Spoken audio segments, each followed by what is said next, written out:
Hello and welcome to episode 227 of the Ram Nintendo Podcast. I'm Jason. And I'm Angel. Whoa. I'm Kevin. Whoa, Angel, you are chipper today. Dude, it's been an awesome day. Woke up early, got like an hour of Ring Fit Adventure. Basically just the music tracks today, which essentially means It's your favorite mode now, isn't it? Well, yeah, I just treat it as arm day. But yeah, so good mood. Good, glad to hear. And how are you doing, Kevin? I'm doing the opposite of Angel. Oh, I woke up way too late. I ate like a pig. So I'm 6 slices like a of good life CPK too, in, so I kind of feel what you're saying. But anyway, this episode we're calling Fresh Out the Oven. We're not, unless you guys want to. I wasn't planning to join the whole quarantine bread baking trend, but we are using a title that kind of makes sense for that. Elvis Although I baking cookies now. wait, you're baking cookies? No, Elvis. Oh, well, actually, if we're talking about baking things now, I've just undone what I just said. My favorite anime is the baking anime. Yeah, I was about to say, and like I enjoy a rustic sourdough personally. I don't know one of my about you other guys. favorite animes right now that's currently airing is all about cooking. So, Well, that's perfect because this episode is in large part about cooking, just not baking, because we are going to have impressions of the elusive Cooking Mama Cookstar later in the show. My copy I bought on there last episode arrived, and I quote, "The best $40 I've ever spent in my life, hands down." correct. No, it's very much like it is like fresh out the oven, but that doesn't mean it isn't half baked. No, but seriously, it's not great. So we're going to talk about that, and this episode also has kind of a second meaning because Nintendo was very busy this week. Out of nowhere, they released update after update for some big Switch games: Mario Maker 2, Animal Crossing, Splatoon. So we're going to be discussing those as well as some theories as to why this week in particular was such a busy one with Nintendo just constantly turning things around, and hint it may involve Switch sales. Plus we got impressions of other stuff like the new portable Switch dock by Genki that you have, Angel, and a Sorry, game Jason, called... but it's actually Genki. Genki, you're right. I should know that. They have given me things There is before. no A in there. You're right. I keep doing that. I keep thinking it has an A. But anyway, there's that, and there's also a game called It's okay, Kojima. Ding Dong XL. Wait, what did you say? Not just the way you used to say Kojima. Oh, yeah. Well, listen, I'm American through and through, so I mispronounced things. how would you say it before? How did I say it before? I don't even remember. Kojima. Kojima? Was it Kojima? Yeah. Yeah. Let's let that marinate for a minute there that I don't know how to say Kojima correctly or didn't. But yeah, we got timestamps on the blog post under the YouTube video, so ramtown.com or on our YouTube channel. So if you really can't wait till hearing what Ding Dong XL is all about, you can jump right to it. Otherwise, there's a lot. So I guess we could just start off with the stuff that really was fresh out of the oven, which is the announced and then released within 24-hour period of all sorts of updates. And I think the most unexpected one of the bunch was the 3.0 and apparently final update for Super Mario Maker 2, which adds it's the final one, they said, yeah. And it adds a lot of content. We're talking new power-ups like the frog suit and the power balloon, new masks that let you disguise yourself as things like a Goomba, new enemies like a Mecha Koopa that shoots lasers, the Super Acorn from Mario U, all 7 Koopalings, and most significantly, the full-on world builder. And as any regular listener to the show may recall, I've been desperately wanting this exact thing since Mario Maker 2 is first announced. It's just always felt like... hear that, but oh, is it? Is it? I can cite you a number of episodes that I'll have to look up and confirm. Okay, I will get you a list. I'll get you a bibliography after this episode. But yeah, it's just it always felt like such a no-brainer. And time again, update again, it just didn't show up. And then out of nowhere, until I was like, oh yeah, it's out tomorrow. So that's cool. And I guess as the sole Mario Maker 2 owner among us, I think, Kevin, you don't have it, do you? No, I do not. Okay, so I guess as the one guy who does, I can tell you there is an awful lot to like about the new world builder. In terms of creating worlds, I haven't toyed with it too much because my skills, shall we? What? Your patience isn't enough? No, it's not my patience. It's my skill set is my skills do not reside in the creative space, shall we say. Arguably, they don't necessarily reside in the playing space either. To explore that, though. I mean, I doubt Miyamoto was a brilliant level designer from the get-go. You got to start somewhere. Are you saying are you comparing me to Miyamoto? I'm so honored. I'm saying that, I mean, if you really put the time into it, especially with Mario Maker, which I feel is the best place to, get a few stinkers out there, and then probably towards the end, you, Jason, can probably make the next greatest Mario Maker 2 level. That would be like, whoa, who made this? Like, oh, some dude of that. And then you'll be like, JSR? No, not him. He doesn't know video games. Maybe. But right now, all I've done is experienced other worlds created by other people. And in that, I can already see like some of the cool customization things you can do with the tools, because there's 8 different worlds and world types to choose from. You have full control over laying out the level points and the paths between them and the terrain itself and little like superfluous decorations. They brought in old bonus game houses, which are a mix of some of the classic ones like, Mario 3 with the match 3. And there's some new kind of neat ones that are a little weird. There's a Mario Party style one where you like pump up a balloon and then it explodes by, rapidly hitting A. There's even a baseball one where you try and catch different pitches by timing your A button presses. And Angel, I hate to break it to you, this might be the closest we get to Mario Slugger's sequel for the foreseeable future. Because that's it's the only thing Nintendo's done with baseball and Mario in like 8 years. Who made Who made Sluggers? Was it Camelot? It was no, it was Namco Bandai. Really? Camelot did golf and tennis, and then the others were farmed out. Yeah. So Square Enix did basketball because that makes sense, and Namco did Sluggers. Yeah. Baseball. And then Next Level Games did Strikers. But yeah, so there's now that new minigame. And actually, that's where Skinny Mario pops up now. Remember Skinny Mario from the first Mario Maker? And I was really sad that he was missing in the second one. Well, he's back. And he does a weird little wave when you miss the ball 3 times. It's really strange.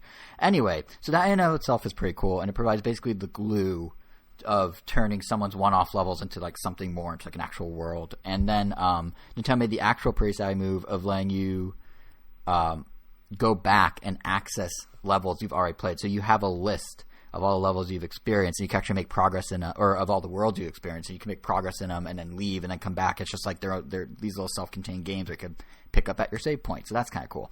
But there is one arguably big flaw in this whole setup.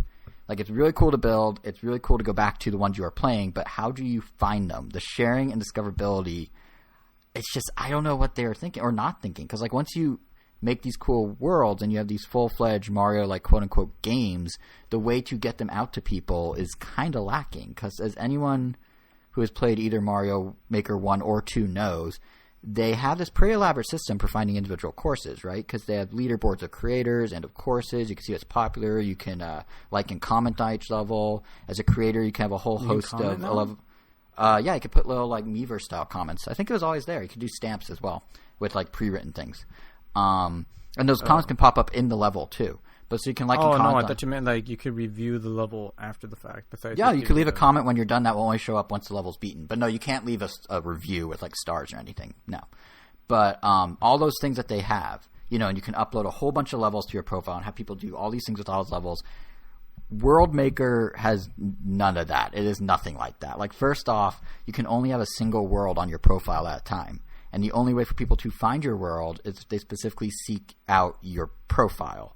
So, like, the way the World Maker section is set up, it isn't a thing you can really browse. It's a little galaxy, which looks kind of cool in the sense of it has, like, little planets in, like, an orbit, and you can kind of rotate between them, and there's, like, 8 of them maybe, or 10. But those seem to be, as far as I can tell, completely shuffled in at random. And if you hit the X button, it'll rotate in a different set of worlds. But these worlds don't seem to be chosen by any, like, rhyme or reason from what I can tell. Like, there's a count of the total likes people have given to the levels in the world, but it doesn't seem like Nintendo ranks those in a real way. There's no leaderboard of top worlds, the closest again being people's profiles. So if you either browse the top creator, so you can basically either browse like the top creator leaderboard and hope that maybe someone put together a whiz-bang world and they happen to be a top creator anyway, or you can input a creator ID's individual number and go to their profile and access the world that way. But there's no way to like find people who maybe made really good worlds specifically or browse the best worlds. And it seems like just a huge missed opportunity to me to not highlight the worlds themselves in a better way. It kind of brings me back to like the other feature I've wanted time and time again that they still haven't done, which is Switch Online app support. Like at the original game, and I know I've said this on the show before, I'll get you a bibliography, Angel, don't worry. But the original game could have a website to browse courses and remotely enter ID numbers.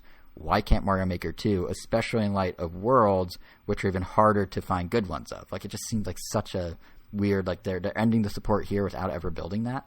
It just seems really weird. And that's kind of the other flaw with Worlds is if you can't find the good ones, there's really no way to ever know which ones are good ones because Worlds are different than levels in my opinion from what I've gathered, where people simply like you can make an interesting level. You can one of the awesome things about Mario Maker is that you can defy expectations of Mario games. You can do auto running levels, you can do gimmick levels, you can do these impossibly hard levels like that one that went viral in the tweet last year with all the fire ball stick things. And they're all great and they have really original ideas and they're fun in that one burst. But I honestly believe what moves those levels up the level chart is the sheer fact that they try these things and stand out as these one-offs that perhaps zig where you expect a Mario level to zag, and they do it very effectively, and that's why people reward it. So in turn, if you can only like levels, that means that the creators chart is just a list of people who employ those approaches well. Because, if you're only ranking individual levels, it's those levels, not the worlds the creators are stringing together, that are ranking creators. So how a creator does in making a world doesn't matter. It's just that they make those cool one-off levels. And if you think about what makes a good one-off level, a string of them does not, at least in my opinion, necessarily make a good world. Personally, when it comes to worlds, I want something that has steady progression as you go through. It introduces and toys with new weird ideas. What? The theming also. The theming goes a long way. Exactly, and you can argue, well, 10 auto runners, that's a theme, right? But no. I mean, sure. I guess if you're in a snow world, then they're all snow themed, but yeah, and they're all snow auto runners, yeah. But for the most part, a lot of the worlds I came across, which again are hard to come across unless you do that random shuffle feature, they just felt like compilations of one-off weird ideas. Some work, some don't. You don't really know if all the ideas are good. There's no you play a level and you're like, maybe the world gets better, I'll give it one more, but you can't. There's not really any barometer to measure this with, and it makes it not feel much different than those existing endless challenges where you're just shuffling from course to course to course at random. And it doesn't really help that already the worlds are a little limited in that you can't carry over your power-ups from level to level. It's still isolated in that sense. So yeah, you could build a world and have a theme and do all this cool stuff, but you don't actually have the natural progression of you had the cape in the last level, you have it in the next one, which isn't that bad normally. But when it's these kind of just slap together compilations, it kind of sticks out. It's oh yeah, this really isn't a world. This isn't a game. It's just a guy who made 5 levels and was what if I put him on an island and then did.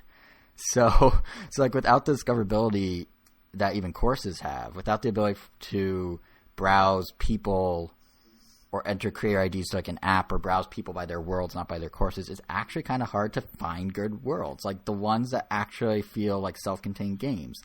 And that's a bummer because there are some amazing worlds out there. And that's the thing I really want to emphasize. This update's really cool because there are really cool worlds. It's just impossible to find them. Case in point, I came across a world I like so much I actually tweeted about right before we recorded this. Random guy named Phil32. I don't know who he is, but he made a 32-level world, 8 different lands, each with 4 courses, and he's talented. The levels feel pretty much Nintendo caliber. It has the progression. It feels like a true Mario game. He introduces some clever new ideas. He does this really cool thing with wigglers about halfway through where you're kind of using wigglers as trampolines to get across the level. And it progresses in a really natural way. And like I said, it feels like a Mario game. He even does stuff they don't have the red coins in Mario Maker, but he made every level have 3 hidden higher value coins for people who want to do the extra challenges. And it's really cool. And if anyone wants to check it out, the level code is on my Twitter at JSR7, but I'll just say it real quick for anyone listening. 4XW VB1 VXG. And I guarantee you there are a bunch of other people out there making really cool worlds like that. And there's probably more to come as more and more people mess with Mario Maker over the next few weeks and months. But again, how do you find them? Because, not everyone's going to be on a podcast rambling off 12-digit alphanumeric codes for you. It's not a thing. And there's going to be some ways. One thing I'm excited to see is if indie developers do kind of indie Mario games or someone like Yacht Club Games or Way Forward or maybe the Super Meat Boy guys make a mini Mario game with their take on what Mario would be. And that obviously has some signal boosting attached. When Game & Wario came out, did Nintendo reach out to all those indie people that made a bunch of games? I remember Ed McMillan made a Mario Maker level, and I also remember yes. Bit Trip people made a Mario Maker level. I believe, and the Ding Dong XL guy coincidentally Made a Mario level. Yeah, they did a thing and they put them on Twitter, on Nintendo's Twitter. But again, it's weird because like they have them on the Twitter and you could see the JPEG with the code in it, but there was no way to take that tweet, copy that code, and paste it into the game unless you happen to be at your Switch and you can manually input it, which is just like it's so weird because the original game did that they overlooked it. But without Nintendo signal boosting you, without having your own following, just being a guy that makes a really cool world, how do you get it out there? Like, how would Phil32 get it out there if it didn't shuffle into my galaxy randomly or into someone who actually has an audience that's big enough to do anything? You know what I mean? Like, it's how does that spread? It doesn't make sense to me. But I'll get off my soapbox now. I just wish they thought this through a little bit more because everything else about the update is really awesome. Like, one thing I haven't even touched on is the Mario Bros. 2 mushroom, the Super Mario 2 mushroom, which is a huge game changer in the same way that the Zelda update was in December. Like, entirely new mechanic of riding enemies. You can carry them. You can dig into the ground. Like, it really does shake up what type of levels you can come up with, and it brings all sorts of little fun window dressings, like the music and the sound effects from Mario 2, and Easter eggs galore. And it's a game that already has so many fun, silly effects. That's just cool that they can keep piling on. And never mind the fact that like the sheer number of modes now on tap is actually like really massive because you've got the full creator tool, the course world, a story mode, those curated ninja speedruns every, 3 weeks, I think they rotate them, entire worlds now being compiled, like the sheer variety of level types, the built-in community of commenters, the fact that you can literally see where people die in a level and notes by other players with tips. Like, Mario Maker, overall, in my opinion, really is at a point where it feels like Nintendo, they're kind of throwing money away. I feel like they have enough content there that the last couple updates they could have done is like somewhat cheap DLC. It's awesome that they didn't. It's awesome that it's free, but they could have gotten away with it. Like, it's that much now. And I don't know. It just seems like the world thing is a little held back, but overall it's still a really good package if you're willing to overlook that. And I feel like if you're thinking of jumping in now, it's absolutely the right time to do it because like there's so much there and there's already a whole community and all sorts of different courses to try. And I'm sure people will adapt to the world's weird structure in due time, but yeah, it's a really solid game that I feel like kind of flew under the radar on Switch, even though it was such a big deal on Wii U. And I don't know, like, are either of you guys even thinking of buying it? Have you ever considered buying it? I guess no and no. Like, if this stuff was available from the very beginning, I definitely would have bought it, like, all this content. But I guess it's really cool. Like, I definitely don't, like, yeah, like I said, like, if this was there, it would have been, like, an instant buy, like, no questions asked, but because it wasn't, I feel like I just don't care enough to jump in. It kind of, like, the hype it just bubble feels too burst. late. Yeah, it just feels like, it's over with, whatever. What about you, Kevin? Did you ever consider it at any point? Oh, yeah, absolutely. Especially the Super Mario World stuff. Yeah. As we've talked about how much I love that game.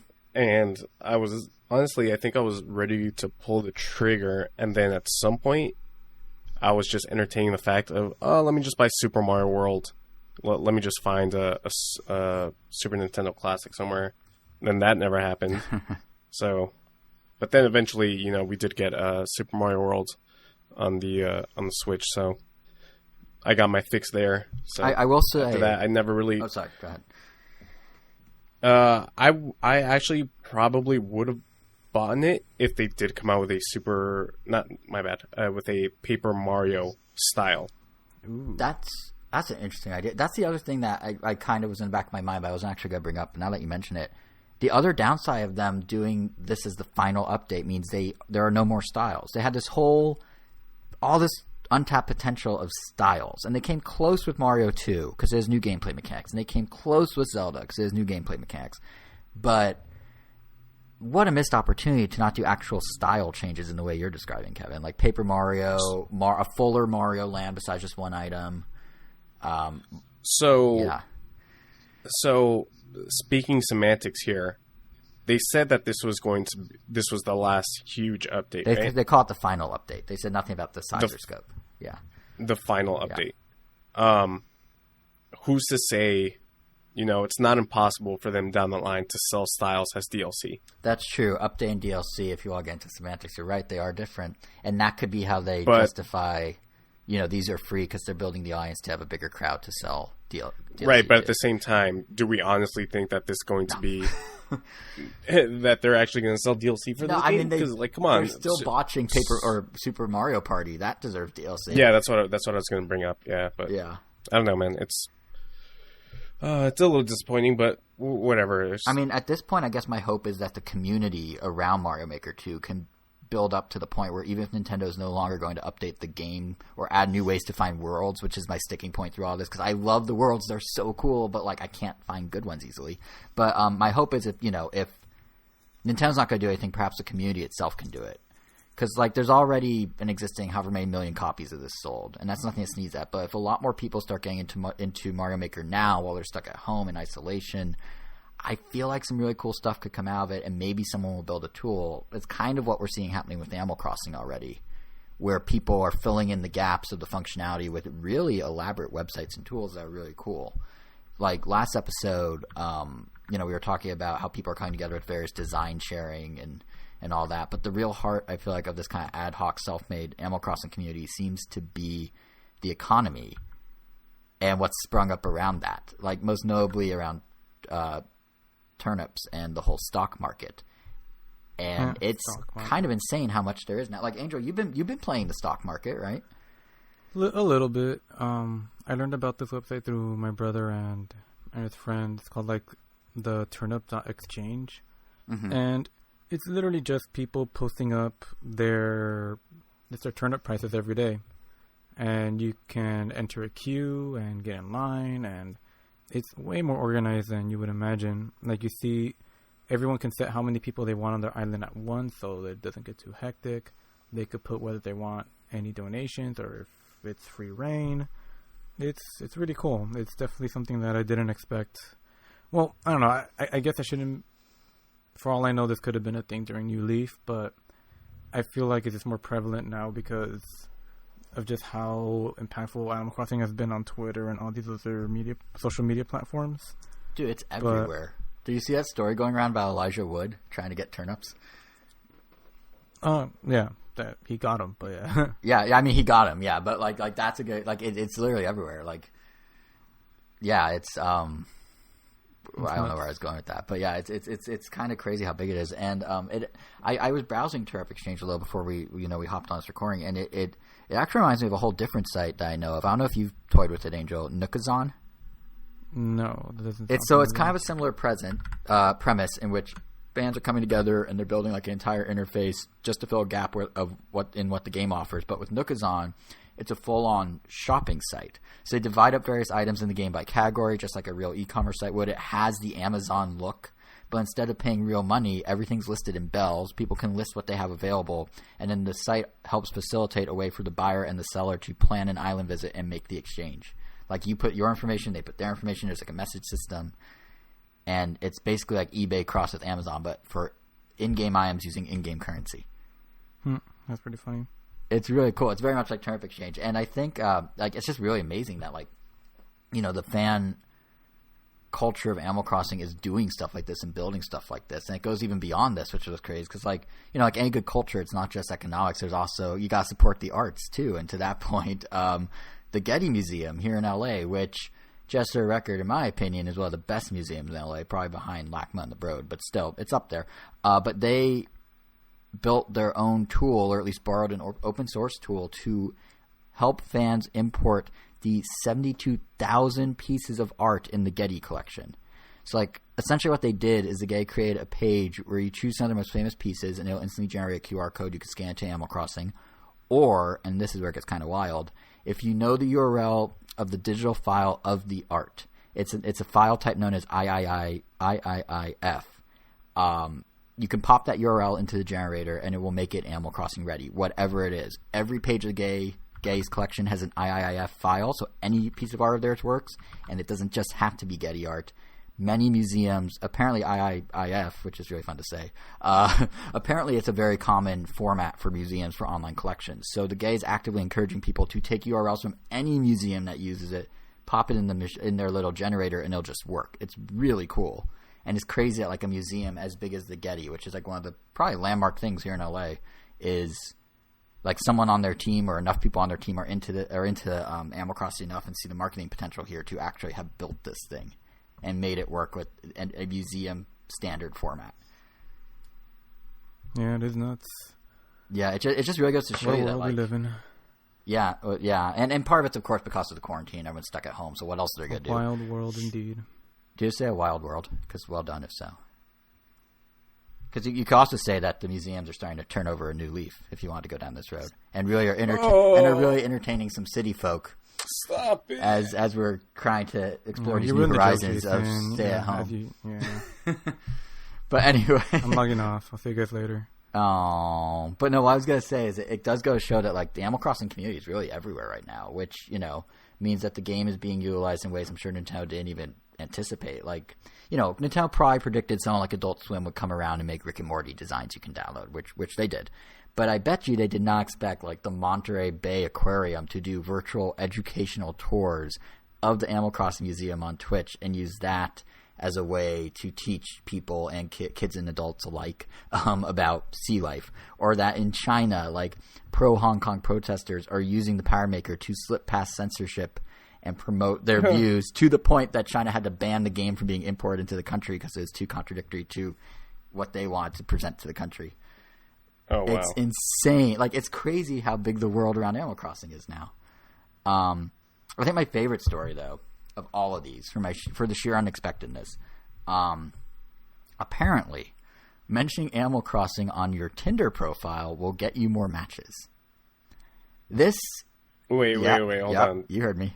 Say that again. Animal Crossing. If you put Animal Crossing in your Tinder profile, anecdotally, you will get more matches. This is a very real thing that comes from a Polygon piece where they it's worth reading the piece for yourself, ultimately, if for no other reason than there's an actual quote from one woman of, maybe he only wanted me for my apples. That's a real quote. But yes, apparently people, in the article at least, are saying that when they put Animal Crossing in their profile, it has upped their match rate. And for some, it has also led to more phone numbers being exchanged. And okay, now what do you mean? Let me stop you right there. What do you mean by putting Animal Crossing just mentioning it. Just mentioning it somewhere in their profile in some way. Like, I have Animal Crossing, I play Animal Crossing, come visit my island. So that's not just mentioning it, just putting that you're a player. Yes, exactly. And I think part of the reason I'm sure if you mention I hate Animal Crossing or I don't play that, then I doubt that's gonna. Oh yeah. It's not like an algorithm thing. I mean, like if they highlight Animal Crossing in their profile in a positive way. But and I think some of this is clearly due to the current social distancing we're all enduring. But there are interesting points in the article about how like it does make for like a less pressured first date, because if it doesn't go, and like even if it doesn't go well, like you still get something out of it from the island of the person you visited, be it their fruit or like a fish, or in one case a guy, this one's a little, I don't know, a guy gave a girl 67,000 bells to finish paying off her mortgage on the first date, which that seems odd. But ignoring that one, it does like very little amount of bells. No, but it just seems odd in terms of like he's like bribing them kind of. But anyway, I don't know. Ignoring that one, it does seem like it's kind of an easy way to just get to know someone. Like if it kicks off something, the game lets you stay engaged with one another in a way that's like not just texting, which has activities involved, which you can't do when you're. It has activities you have to make up yourself. Right now, it doesn't really have anything for you to do. Yeah, but there's all sorts of there's that Nintendo Minute video 15 minutes ago that I'm sure every Tinder user watched. That's what I'm saying. Like unless like there's like no like Nintendo guided activities, they're all just. At least not yet, but that kind of goes back to the community's building their own. And although I feel like Nintendo could do a little more, I think fishing tournament should be more of a regular thing. I would like to see more of that, but just in general, it's just kind of. And even if you go like on a museum date or whatever in the game, it's still something, and you're basically doing something while talking, doing something with your hands while talking, having a distraction while talking. But yeah, so if anyone wants to try it out and report back. We could put this to the test or not, but more seriously, the reason I brought up the Tinder thing is not just because it's kind of charming and funny, but because I think it really demonstrates like the reach of Animal Crossing right now, which is what makes things like the Getty Art Generator or Nookazon or the Turnip Exchange like actually happen. And in some ways, I at least find that the creativity of that comes out of these fan-made projects in a way is more exciting than what Nintendo's actually doing in the game themselves with real updates. Like, don't get me wrong, I appreciate everything they're adding in game. Like, they open up many more time sinks, many more opportunities, but they're like expected. You know what I mean? Like, last episode, Angel, you and I went through a whole list of what was missing from New Horizons, and lo and behold, 10 days later, Nintendo's like, oh yeah, here's Red and his counterfeit art and the art museum. Here's Reese and Cyrus again. Here's Leaf selling shrubbery again, which is all great, and there's a lot of in-game stuff you can do with that, but it doesn't quite have the same, like, oh wow, as the freaking Getty deciding to let you officially import Van Goghs or something. Like, does that make sense what I'm saying? Am I weird? Yeah. Oh, okay. Would you like to elaborate on my weirdness or nah? I don't know. I mean, I don't know. I think the Getty putting stuff in, I mean, it's exciting or just, I think it's more like, oh, that's awesome. But, I mean, I haven't downloaded anything. I think it's just very case by case. I'm definitely more excited for the updates they bring in along, even if there were stuff that was expected. That's fair. But that's fair, yeah. But, I mean, it's obviously very case by case because, like, we have a friend that is obsessed with the Getty because they would actually, like, go there with their siblings. So it makes sense why they would, like, think that's really awesome. And that probably would be more exciting. But, you know, yeah, like I said, it's just person by person. Yeah, I mean, that makes sense. Well, one thing I do really like that Nintendo's doing with this update, actually with events in general this time around, is instead of them being just like one-day holidays, they're turning them into little meta games. Like, I don't remember if you said this on the show or off the air, Angel, but I do remember after Bunny Day ended, you made a comment about how you kind of miss the meta of it or the side story of it or something like that, right? Was that something you were saying? I mean, there was just like there were just objectives. There were other objectives. Because I guess like the current ones, I mean, well, I don't know. I don't really play that much each day. Like I'm going at an extremely slow pace, and even like the stuff that I guess my current objective right now is to pick a stage for KK, but that was something that was given to me like over a week ago. I just haven't really bothered doing it, or I would just rather go through the, you know, like check the store, check the ATM, check the Mabel sister store, and that's pretty much all I do.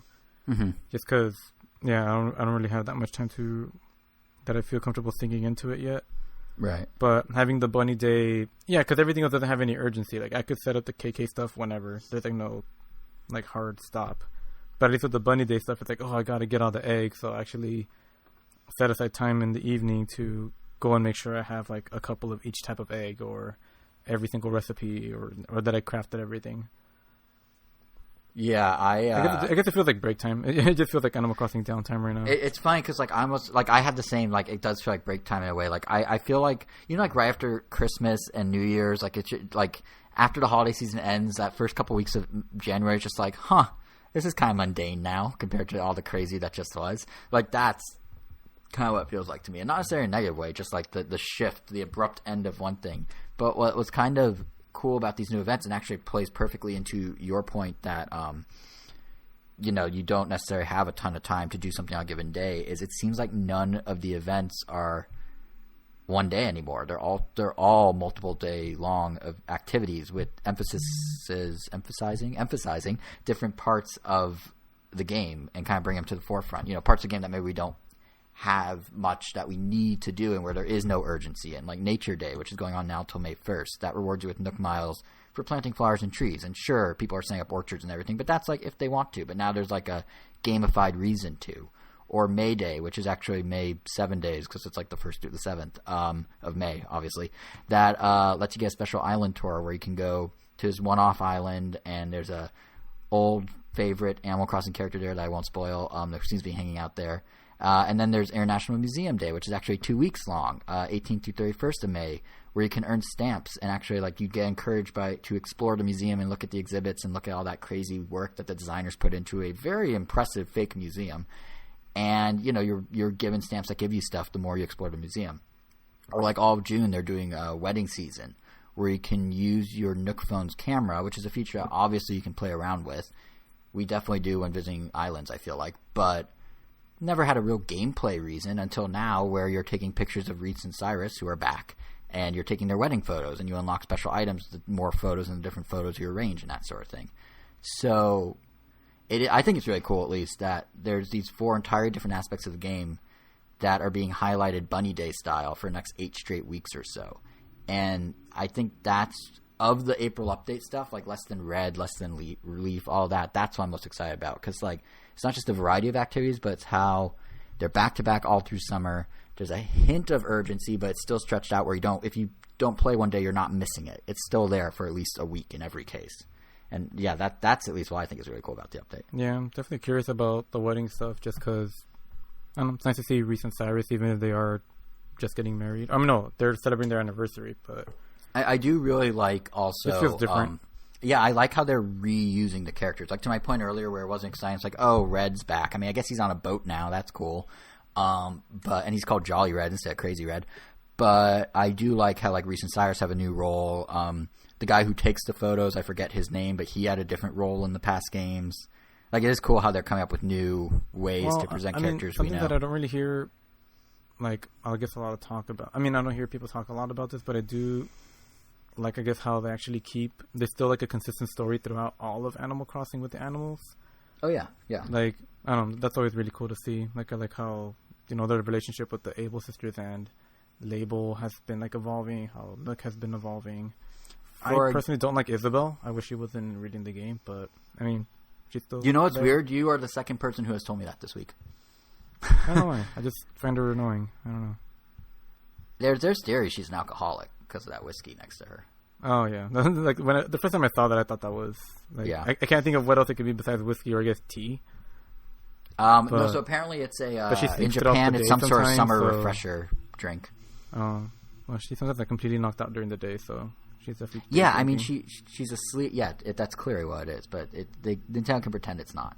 But yeah, I do appreciate the fact that even though all these games are like kind of self-contained little stories of sorts, they do have an overarching canon, which you wouldn't, or lore, which you wouldn't really expect, honestly.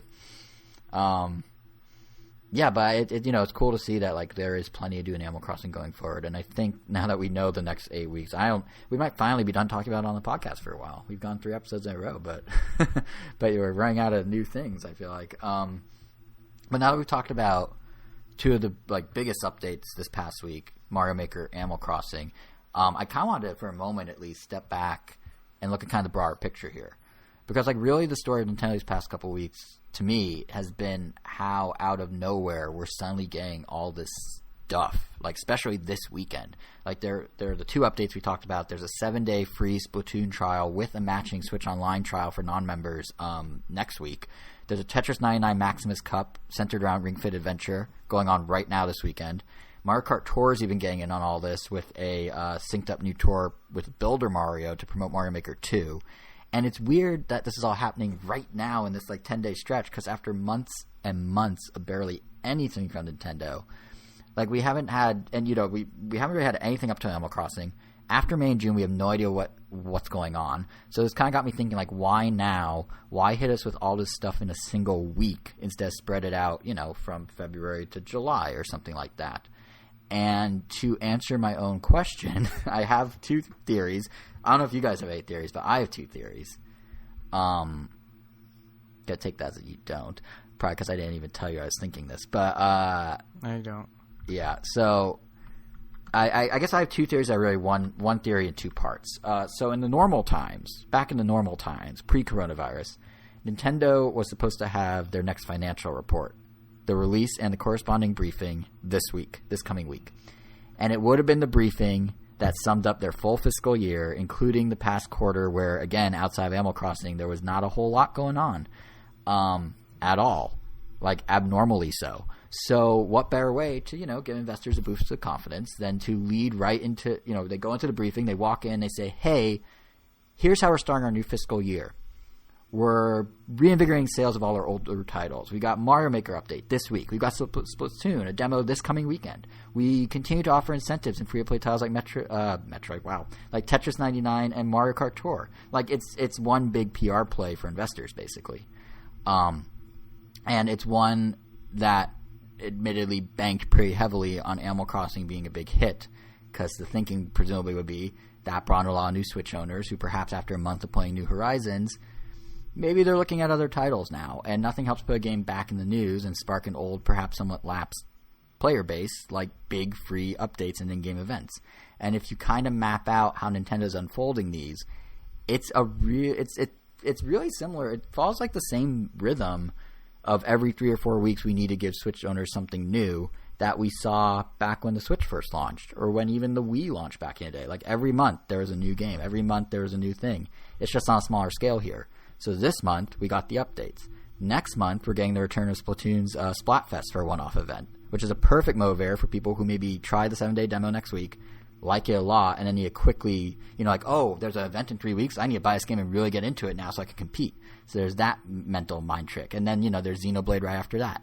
And then in June, they do it again with the first Fighter Pass Volume 2 character for Smash Bros., whoever that ARMS fighter is, which I originally thought must have, maybe it got delayed. It makes sense it should come out in April. They promoted ARMS with a party, whatever they call it, party crash a couple weeks ago. Like, where's the fighter? But now I'm realizing maybe Nintendo's doing this intentionally so they could have this drumbeat of activities every month for people that are now first entering the world of Switch.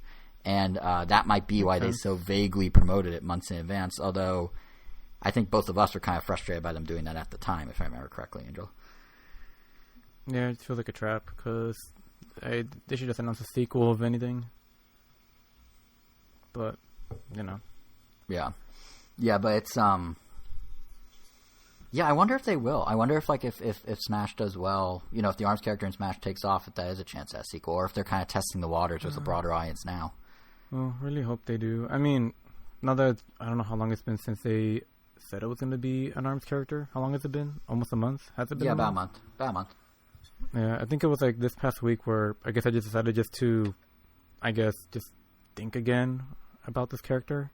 Uh-huh. And I guess I also been on and off playing ARMS, just like trying to say like, all right, maybe this time like I'll get really into it, because I still like love everything else about it. But one of the things that I started to realize is that sure, it could be an annoying zoning character, but if they do try like to actually like stick with more of the mechanics than just the fact that they have a lot of range, I think it'd be really interesting if they have some way to, because like when you throw out your arms, you basically have two attacks that you could shoot out simultaneously or one after the other. But pretty much when you shoot out those arms, you literally can't do anything until they return. So that would definitely be, I don't know, I guess really interesting for a Smash character, just to have like an attack that lasts that long. I mean, I guess it makes sense for them to have really long range, but then if they literally miss you, if you dodge their arm, then they're kind of just sitting there, not really able to do anything for a while. Or the fact that you could aim your arms in multiple directions. I don't know. I guess like now, I guess the more I thought about it, the more I guess they play into this risk-reward thing and just really lean into that, instead of just having another Duck Hunt that could like have a wall of projectiles thrown at you without any downside. Mm-hmm. I think that'd be really, really cool and interesting, and maybe actually excited to have this character as part of the roster, because we definitely don't need another like wall of projectile character like the Belmonts, Duck Hunt, Mega Mans, the Animal Crossings. Right. This could be, I don't know, I guess different, like a projectile character you don't feel bad about fighting. Because if they actually hit you with something, it'll actually be like, oh wow, all right, they actually took time. I don't know, that'd be crazy if you have to somehow aim your shots, which is like the core thing about ARMS. That'd be really cool. Kind of like the boomerang. The boomerang kind of lets you, for the most part, aim a good amount. So we'll see how that goes. I think I'm hoping the extra dev time here means they're doing something more creative. Like, not necessarily extra dev time. Maybe there was never a delay. Maybe this is always how they planned it. But having this gap where they were doing a character every 2 months, and now having 6. Maybe they are working that much harder on it. Because I mean, that's kind of what I'm hoping. And I mean, this would probably suck for the ARMS character, but I mean, if they even want to incorporate the fact that in the game, like 2 other things, like one, like if you hit their arm enough times, like their arm becomes disabled for a little bit. That's like one of the things, you want to attack their arm so they can't use their arms, and they're kind of just like drooping down there. Right. But just like the charging mechanic, just because like, I mean, if you hold shield, your arms will get buffed up. I'm sure that's like the easiest thing they could implement. Mm-hmm. But I mean, you could also charge up your arms by dashing and holding the dash button, but I guess I don't really know how that would work in Smash Brothers, because typically you dash and then you're just in place charging up. But the thing, I mean, it also depends on who they end up going with, because Min wouldn't really have that issue as much. Right. I mean, they also don't have to be 1-to-1. I mean, every character has to introduce something interesting, except for Byleth. I feel, didn't really introduce anything new into Smash. But yeah, I agree with that. But that's what I was about to say is like they've done a good job of converting more of the traditional systems from games that characters come from than you would think. Like Street Fighter can still do the combos the Street Fighter way, like that sort. The button inputs, that sort of thing. The fact so Hero works the way he does. I mean, that's exactly crazy. Yeah, so theoretically they could implement stuff from ARMS, like the weapon timeouts, or whatever you want to call them, the fatigue. I don't know what to even call it, but where you can't use the arm for a minute. Like that could actually work. It'd be weird. And it'd be weird to think about surface level, but the way they've tied in other game mechanics from other series, it's certainly possible. Yeah. Also, on a side note, I feel like just because I've been playing so much Ring Fit Adventure, I feel like I would love to see some kind of representation from it. But besides a Spirit Board event, you mean? Yeah. Yeah. But, I mean, I feel like the character could potentially be too similar to probably Bayonetta, if anything. And I'm only saying Bayonetta just because... Like, you're pretty much holding the ring the whole time. So, they have some attacks they could do with that. But almost all the attacks they do are some kind of, like, giant appendage attacking your opponent from a distance. Which is pretty much what Bayonetta does with their smash attacks. But, I don't know. Could be interesting. Or maybe they'll have Drago. Actually, Drago might work better, I feel like, in some way. But, because the Ring Fit trainer, for lack of a better term, is very similar to the Wii Fit trainer. Yeah, well, in physique, yeah, and everything, but... Yeah, except the flaming hair, but just like the way the attack is definitely... It's kind of already been done, for lack of a better term, and... Yeah, I guess it's Smash Brothers, but... I'm willing to bet that it's only going to be costumes for me. I bet you that's the only representation You're that game probably gets. right. And God damn, Smash Brothers needs to add costumes to other freaking characters. That's like they should make the it most a costume annoying for, thing. For like, I don't care if they have to charge money for them, but like, why can't we have like a Dry Bowser, other Marios, or another suit for Samus that isn't just a reskin Varia suit?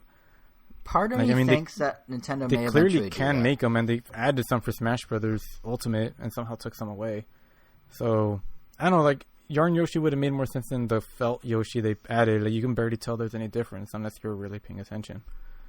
Yeah, but you gotta promote that crafted world a year before it comes out, or a year at the time before it came out, or whatever. Yeah, then do nothing with these. Like, it would just make it way more interesting. I agree. I wouldn't be surprised. So they say that the Volume 2 of the Fighter Pass is it. The same way they said that 3.0 is the final Mario update. But if we want to get into semantics, like Kevin did earlier, I would not be surprised if the final Fire Pass does not mean they're not going to make Mii costumes. Does not mean they're going to introduce alternate regular costumes to sell for like a nickel or whatever. I mean, they never said they were going to add more Mii costumes when they had the first Fighter Pass. They just sprinkled them in with every single fighter. Yeah, so but I mean, like, even beyond the second Fire Pass, they can keep... All they're saying is no more Fighter Pass, as of now, at least. They could easily do other stuff or come up with new monetization schemes, because it is one of Nintendo's best-selling games. There's no way they're just going to be like, yeah, we're good. We don't need more money from this audience. Damn. Especially modern Nintendo, well, where they embrace just definitely DLC cements fully. home the fact... Definitely cements home the fact that the next Smash game is going to definitely not be like this. Yeah, it's going to be a step down or something. Yeah. It has to be. Yeah, and I mean... I honestly think it has to be. Like, there's no way... They shouldn't try to match the number of characters. Honestly, I wouldn't mind if it's like... It scales down to a roster of 20. Even if it's like the same like original core characters, but just like completely rework them. Like, Mario's had largely the same moveset since like the Smash 64. Right. Just like a few tweaks. Like, yeah, they have way more they can work with, especially with Odyssey and Galaxy. Like, all he gets from Odyssey is like a little nod with his taunt. It's like, really? I couldn't actually give him like a Captro or something. I think that one's because they're developing them too close together and they didn't share assets enough. But I think to your broader point, yeah, I think a soft reboot of Smash is the only way to do it. Go back to a smaller roster, introduce totally new movesets, change up a few mechanics in some way. Yeah. You run the risk of alienating people. But that's what they did. What else can you do? Yeah, well, they did that from Melee to Brawl. Anyway. Mm-hmm. And debatably, well, I guess from Brawl to Wii U, you kind of got more people back, but you kind of have to at this point. I mean, people are still playing Melee, so people would just still be playing Smash Ultimate. At this point, I definitely would rather take something completely new than more of the same, because I'm sure, and honestly, it's even better, because if it is completely different, and whether it's polarizing or not, at least Ultimate will still be able to stand its own and not be like we have zero reason to play Smash 4 or Brawl, because this is just a better version of it. That's all it is. More characters. Yeah, more characters, more refinements.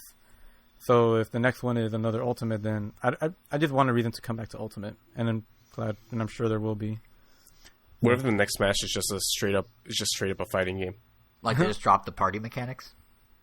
Yeah. Dude, that'd be cool. I mean, that'd be probably the first fighting game that I really go out of my way to try. I mean, I dabbled in like Street Fighter 4 a good amount, but there was always like a wall that I hit where I'm just like, I can't pick up these combos, and I think I just probably prematurely gave up. Probably just good enough to beat average people online, but anyone that would like remotely was decent, yeah, that would just like kick my butt. So that'd be awesome if they did that. Kind of, I mean, I really admire Pokken for trying what it did. Out of that Weavile, one of my favorite Pokemon would happen to be in there, but the mechanics unfortunately didn't click with me. It was just it leaned way too much into the rock, paper, scissors mechanic. It didn't really feel like I was fighting. It felt more like you got near them and you just threw a giant rock, paper, scissors. It just felt like a guessing game, less so than a fighting game. Even though fighting games are kind of guessing games, it's kind of a weird thing to say out loud, but I feel like there was less agency. You know what? I can see them making Smash into a 3D arena brawler. Oh, okay. Those are my least favorite type of fighting games. I love what they did with the because the Storm series, but I just can't get into them for something. Like I love how they look. But like, damn no. Because if you go the 3D arena route, you could still have like the party aspects, the items, and Nintendo will definitely all that kind of stuff. Will definitely want to ring outs and stuff like that. So, that's interesting. I think if they were to do that, well, I think they're Capcom, and they end up being like a versus game. I mean, that's probably the only other way I could see it because it is kind of fast paced like that. I think whatever they do is gonna be Nintendo deemed versus a spin-off. Damn. It's gonna be deemed a spin-off. Like, it's going to be like a Nintendo versus Capcom. It's going to be called Super Smash Fighters if they go full fighting game. Like, I don't see... If you look at Nintendo's... Your Pokken, actually, reference is what made me think of this. If you look at how Nintendo does their games, whenever they change up the genre of something or whenever they do something, it's a spin-off now. There's no way Super Smash Brothers will become a full 3D fighting arena game. There's no way it become a full fighting game, in my opinion, because, like, everything Nintendo does, if you look at their FPS, or squad-based shooters, Splatoon, their racing game, Mario Kart, their fighting game, Smash Bros. Their other fighting game that's supposed to be more of a fighting game, competitive one, ARMS. They tried. All of that, in my opinion at least, they always do the same thing, which is let's do a unique mechanic and make it both casual friendly and hardcore depth. And if they go full fighting game, they can't call it Super Smash Bros. Because they're dropping the casual half. And it just becomes Super Smash Fighters or something. That's not to say they won't do it. I can see them doing it, but I don't think they're going to brand it as a full sequel. It's going to be a spin-off. That's true. I guess at that point I wouldn't expect Sakurai to be involved in it in any way. Yeah, like if they did, I guess. Yeah, like they did. Well, no, he said he hasn't said hard yes or no on coming back, but he just always like, well, there's nothing planned now, which is like, yeah, of course, nothing's planned until it's planned. But I know, just speculation. I don't know. But I think I think to your point, yeah, I think he definitely deserves the right to say no and at least work on a different project. Oh, for sure, yeah. But I think they would farm it out to someone somehow in a similar, like how Pokken was. They got the Tekken team to make it. That's why it's Pokken, after all. So I could see him doing something like that, or leaning on someone else and just giving them a little freedom. And that's how I think, honestly, how a 3D arena one could happen. But Kevin, you bring up a really good point that like they could port over the more casual stuff to a 3D fighter one as well. Items, really don't want a 3D like arena. all of it. Yeah, but I don't think they'd want to like they've tried a few times to keep things similar in name to the originals, and it always look at Metroid Prime Federation Force, look at stuff like that where they stick the full name as is and then make it seem like it's part of the main series and people just lose their minds.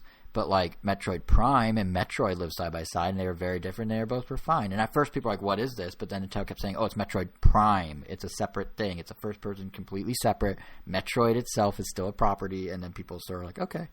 So as long as they fork it, I think they could probably pull off something like that.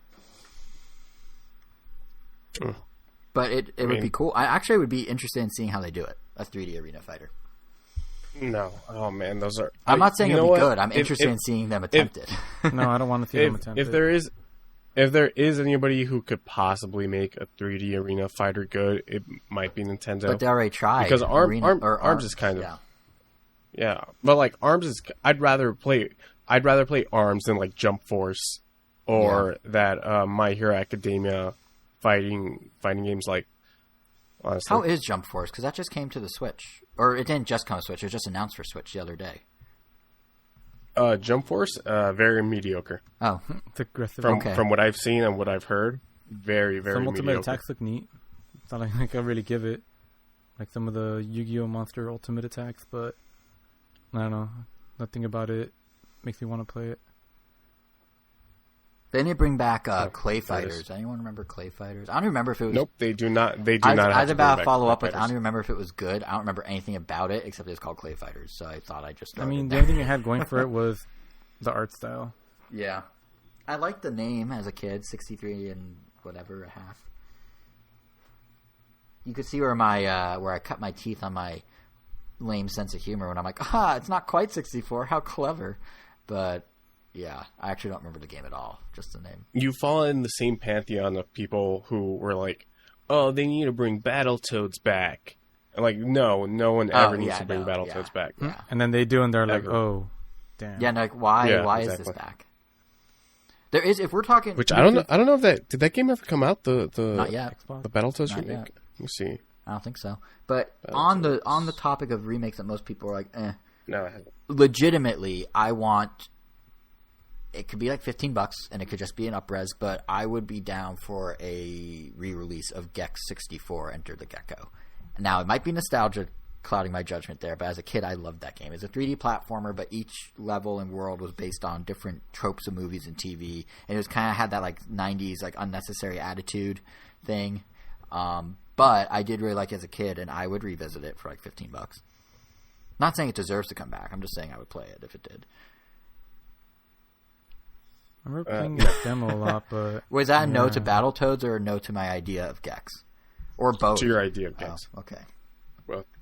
Well, all right then. Thanks for doing the market research of one and shooting it down. Well, I mean, your 64 is still connected, right? Can't you just... It is still connected. It's actually one room over from where I'm sitting right now. But it's kind of dusty. So that's dusted off. Oh my gosh. All right, let's move on. What's okay, fine. Well, we got on a little tangent with ARMS and Smash and Gex.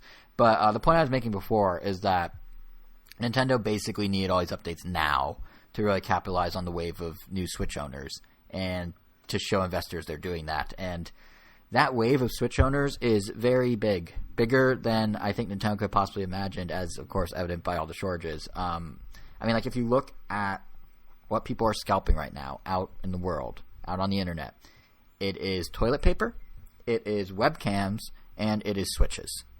That's it. Like Vice ran a whole toilet paper has definitely it's coming back. Gone down. Yes, though. It definitely has. Yeah. As has water. I was at Vaughn's last weekend, and there was water in bountiful supplies, and I never understood that one. Toilet paper, I almost understand. Water, it comes out of every sink. Like. Yeah, but it's not always filtered. But you could just buy a filter, or even then, most tap water's safe. I don't know about that one, Doc. Out here, it is. Oh, yeah, look at me. We can all live in Hermosa Beach then. You guys know we all have the same water supply, right? Just because we're in different parts of LA. It all comes from the same wherever the reservoir is. But anyway, the point is, like Switch is very hard to come by. Like Vice actually did a whole... the cleanliness of the pipes. That's a different story. That's a fair one. But yeah, like... Vice, I saw the other day, did this whole story on how scalpers are building bots just to target Switches, like new bots to figure out the Switch system specifically. There's a story going around about this guy who couldn't find a Switch, so he instead bought all the components individually and built it himself for $50 less. And then the other day I was reading that in Japan, the shortages were so bad that at one point a store received 130 units, and they held a lottery to sell those units so you could get a chance at buying it. 200,000 people entered for 130 units. In Japan, in fact, sales of the 2DS XL and Animal Crossing New Leaf are on the rise because people are settling for what they can find. So if they can't get New Horizons as Switch, they'll get the one generation ago lesser versions. And even apparently Wii Sports is now seeing a surge in used copies because people just want to be active, and Ring Fit can't be found and Switches can't be found and all that. But generally, like, to be fair, the industry as a whole, like gaming right now is really... It's really doing pretty well for itself. MPD charts for March are out, and here in the States, coronavirus, self-isolation, all that led to a 35% increase in video game industry sales. That's a 39% jump in software and a 63% jump in hardware. It is the single best March the industry has had since 2008, and they brought in almost 1.6 billion with a B dollars, which is nuts. That's a lot of. I mean, it makes sense, but it's crazy. That's a lot of money in a single month, and it's the Switch, which had its strongest month in sales ever, surpassing its launch performance 3 years ago. It's the Switch that's leading the charge, and really, it's Animal Crossing that's leading the charge of the Switch, because based solely on physical sales, Animal Crossing #1 on the charts in March by a long shot. No surprise there.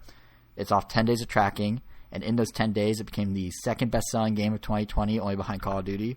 And in those same 10 days, it had the third strongest launch of any Nintendo game ever in NPD history.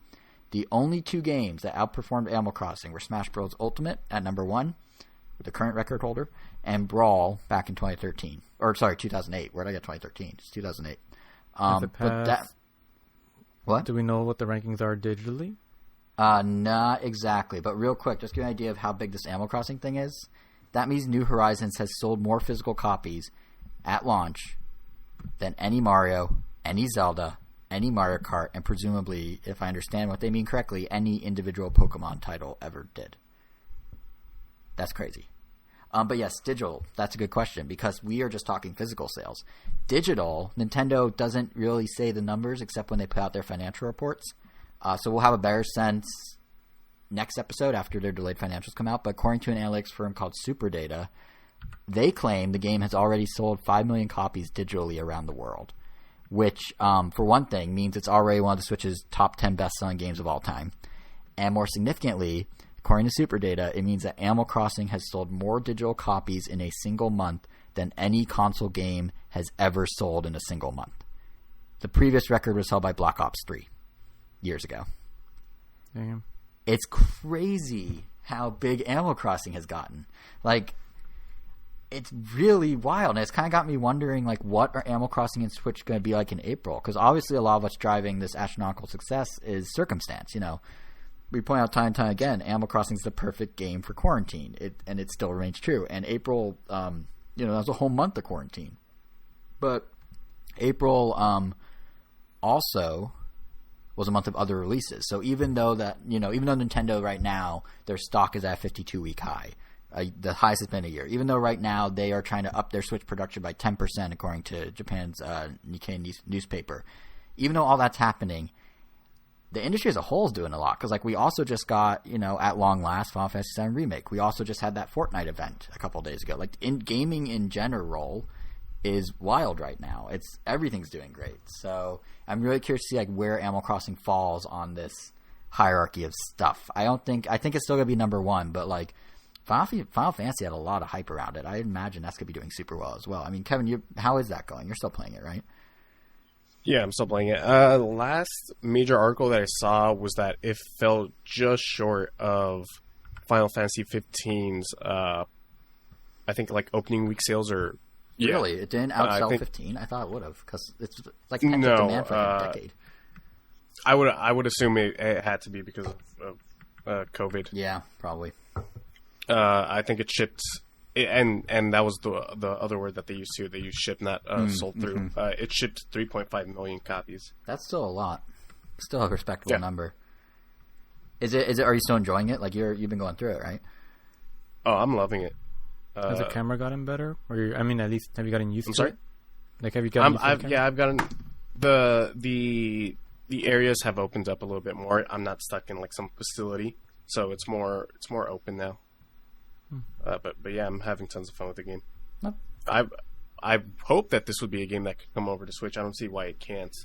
But yeah, like Final Fantasy did make it onto the Switch, although it was the mobile version of Final Fantasy. Oh yeah, 15. Yeah. But I don't see. But that's a completely open world. This one's a little bit more linear, with the that gives you the illusion of like an open world. But I still don't see why this game can't be on the Switch. So hopefully it comes out so everybody can enjoy. Given how much the Switch is taking off, as we were just talking about, I'd be shocked if it doesn't. Like Square Enix is really backing the Switch in so many ways. Trials of Mana just came out this week. They have Bravely Default 2. I mean. Not Bravely Second, even though they're both the second. They have the third game in the Bravely Default series. Bravely Default 2. Gotta love numbers. They have that. They have all their old ports. They have Dragon Quest. So I would be surprised if they didn't try and make this work somehow. especially because Cloud's in Smash. To go back to the Smash conversation. Yeah, that's it. But glad to hear it's good though. But it's not just 7 that I feel like is a big Animal Crossing event in April. I already name dropped it, but like Fortnite did that crazy thing this weekend with Travis Scott, the in-game concert.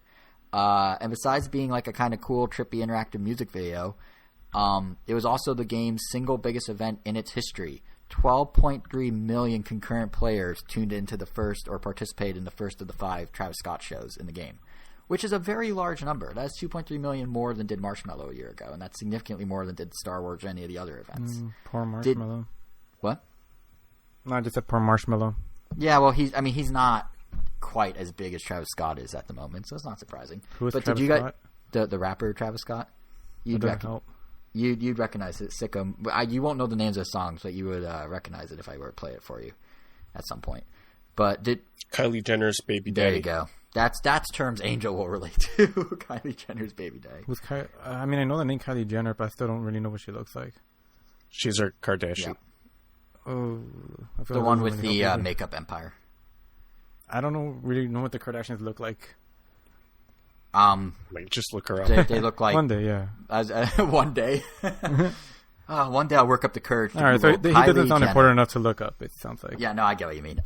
Yeah, she's not. No, she's not. Enough. But the Travis Scott thing. Did either of you? I mean, Kevin, you still kind of play Fortnite sometimes, right? Did you check it out? Yeah, I play. No, I was working. For some reason, every single time that Fortnite has an event, I'm working. They have 5 of them this time. They literally are catering to the fact that there are people like you, and did 5 of them.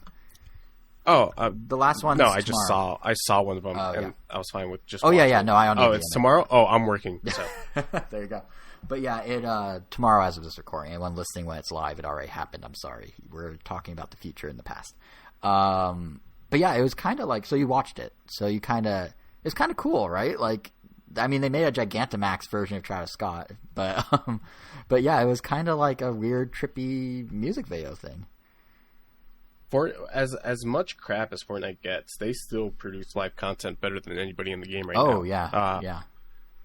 I don't know how anyone can argue that fact, but yeah, it towards the end of quote unquote chapter 1, they had too many concurrent stuff like running, and they sort of simplified it to the point where a lot of the fan base is actually getting tired of it because of how stale some of the content's gotten. But then they released this Travis Scott thing, and the amount of production and animation, it was crazy. And just it looks insane. Like, I can't even imagine how long they worked on that. I know, and he used it to debut a new song with Kid Cudi, and like it was like a big event for him too. It wasn't just like a quick little cash in. He like used it to, like, it's crazy because like conceptually, it's to me incredibly cool that video games have reached the point where stuff like this can occur. Because like I used to watch TRL when I was a kid, and I was always excited to tune into like the spectacle of the VMAs, as sloppy and ridiculous as that show is. You know, when I was like 2000, 2001, 2002, and obviously all my life I've been a big video game nerd too. So I can't even imagine like how blown away I would have been by the idea of someone of Travis Scott's stature popping up in my game as a kid, and then, you know, flipping the game on its head like that. Like you're flying around, you're suddenly underwater, the world's tilting upside down, you're going through this tunnel, like it's all this crazy stuff, all debuting a new song, all quote unquote performing his biggest hits. Like, I get it's just the music industry adapting to the times, and that, you know, kids don't watch MTV, they play Fortnite, so they just moved the rappers into Fortnite. But like, it's still so well done. It was so like just I'm looking at it now. Impressive. Like, damn, it looks really, really cool. Yeah, and like, yeah, it looks. And they're super smart, because just like Animal Crossing, doing it now when people can't go to concerts or see their favorite acts in bold, flashy ways, like all they can see is people sing in their living room, streaming with a guitar. Like, that made this all the more appealing to watch and be part of, I would imagine. I only watched it on YouTube, but like, it's really cool, and it's a great way to, you know, engage both audiences of the artist and of the game. Although I will say, as cool as it looked, some of the monetization schemes around it are a bit ridiculous. Like, I get including emotes and clothing in game that you can buy. Like, him having his little flaming mic stand from his meme is kind of funny. You know, it's a good nod to that. Oh, is that what that is? Because I'm seeing a lot of people like raise up a flaming mic stand. Yeah. So there's a GIF like of him performing somewhere that I think someone manipulates. It looked like he like had like not human proportions.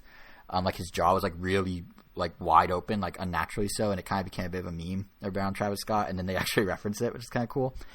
So I get all the stuff in game, but the thing that I think feels like a bit of a cash grab, and I get his fans are going to be into it, and that's fine, but they're also selling on Travis Scott's website like Fortnite action figures of himself, a Travis Scott Fortnite Nerf gun, a bunch of merch as if it's a real life concert, like clothes and stuff.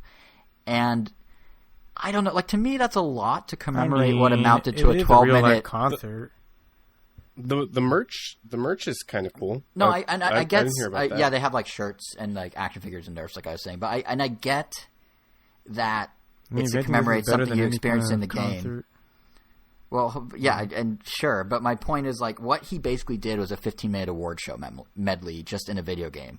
And I'm sure the merch will sell well, and I'm sure the fans will love it. It just, there's some part of me that I'm looking at, like, can you imagine if any time they did, like the VMAs when they did the Video Vanguard Award, and like, ladies and gentlemen, Justin Timberlake for 12 minutes, and then right after, Justin Timberlake is like, now buy shirts of the thing you just saw on TV for 12 minutes.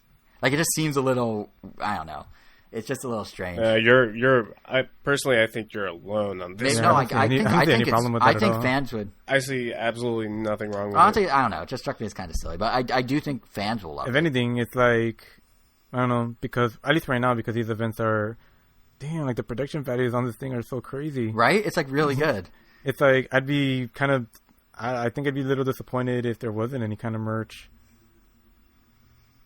Yeah, I guess. And not only that, but he also got a skin in the game. Oh, so. The skin makes sense. Yeah, no, and on some, like I said, I know fans are gonna eat it up. I'm just kind of like thinking, if you're like in a boardroom, like, well, what if here's a 12-minute thing, and then we sell 12 different types of merch about the 12-minute thing, so a merch a minute, just like the business side of it, the capitalism side of it. I'm just like, but I do get why fans would want it. Yeah. But yeah, so that for anyone listening, even if you don't play Fortnite, go find it on YouTube. It's really cool. It looks we don't know where the money's going. I mean, if any part of it kind of goes back to the developers, because I mean, isn't there something that anyone could just go into just by booting up the game? Yes, well, that's true. If it's free to play, I guess it's not so bad. Yeah, because everything that's going on, like, just looks like months and months and months of just work. Yeah, like I can't imagine this being like easy for the developers. Yeah, that's fair. Like, okay. Yeah, if it's like a support the developer sort of deal, sure. I get it. Because, I mean, they're doing their regular daily Fortnite work on top of this concert. I mean, that's kind of crazy. Yeah, yeah. But seriously, anyone out there who hasn't seen it, go to YouTube and just, it's like a movie. It's like a little music video movie. It's crazy. Yeah. Anyway, while we're already talking about games that we have name dropped in other conversations, we've done Final Fantasy, we've done Fortnite. We talked about Splatoon earlier, in the context of, the free demo that starts April 29th. And then there's next month's Splatfest. They brought back the demo? They're bringing back the demo for 7 days. It's free to try. And then they're also doing a Splatfest in 3 weeks. They're bringing back Mayo versus Ketchup. So they've done it before, but just kind of, I think they're throwing it out there just for people that, like I was saying earlier, are maybe hooked on the demo and have something to work towards to buy the full game. Yeah, one of our friends literally just got Splatoon 2. Yeah. So nice I think I know who you're talking about. Team Ketchup or Team Mayo, guys? Ketchup. Ketchup, although I am a fan of Mayo. So. Yeah, I mean, I like them both. Yeah. Last time they did this, I was Team Mayo. This time, I'm thinking I'm gonna be Team Ketchup because, like, I don't have allegiances. I guess I don't have a strong enough will. but yeah, it's yeah, it's usually better to just go with whatever the majority of your friends are doing. That way, that's what it is, because you guys are all doing, aren't you? Like our little squad, or is everyone doing Ketchup except me? So now I'm doing Ketchup too. I think so. Yeah, but separate from that, we talked about the multiplayer we were doing with Splatoon, but in the last episode, but in the time since, Angel, you got the Octo expansion, didn't you? I remember you mentioning that to me the other day. Yeah, playing so much Splatoon actually got me hungry for some more like single player content, since I had 100%ed, I guess, what was already there. Mm-hmm. And the expansion is $20, but I'm sure like a lot of people like me had like some golden coins to spare, so I got it for like $5 off. So it was just like 15. But I don't know, it's kind of weird to say whether it's worth the 15 to the 20. It just kind of depends on how you play. But I think if you actually are going to go to the time and like do every single level, and most of the levels have 3 difficulties, essentially you get to pick which weapon you want to take in, and there's like a weapon that makes it easy, a weapon that makes it medium, and a weapon that makes it really hard.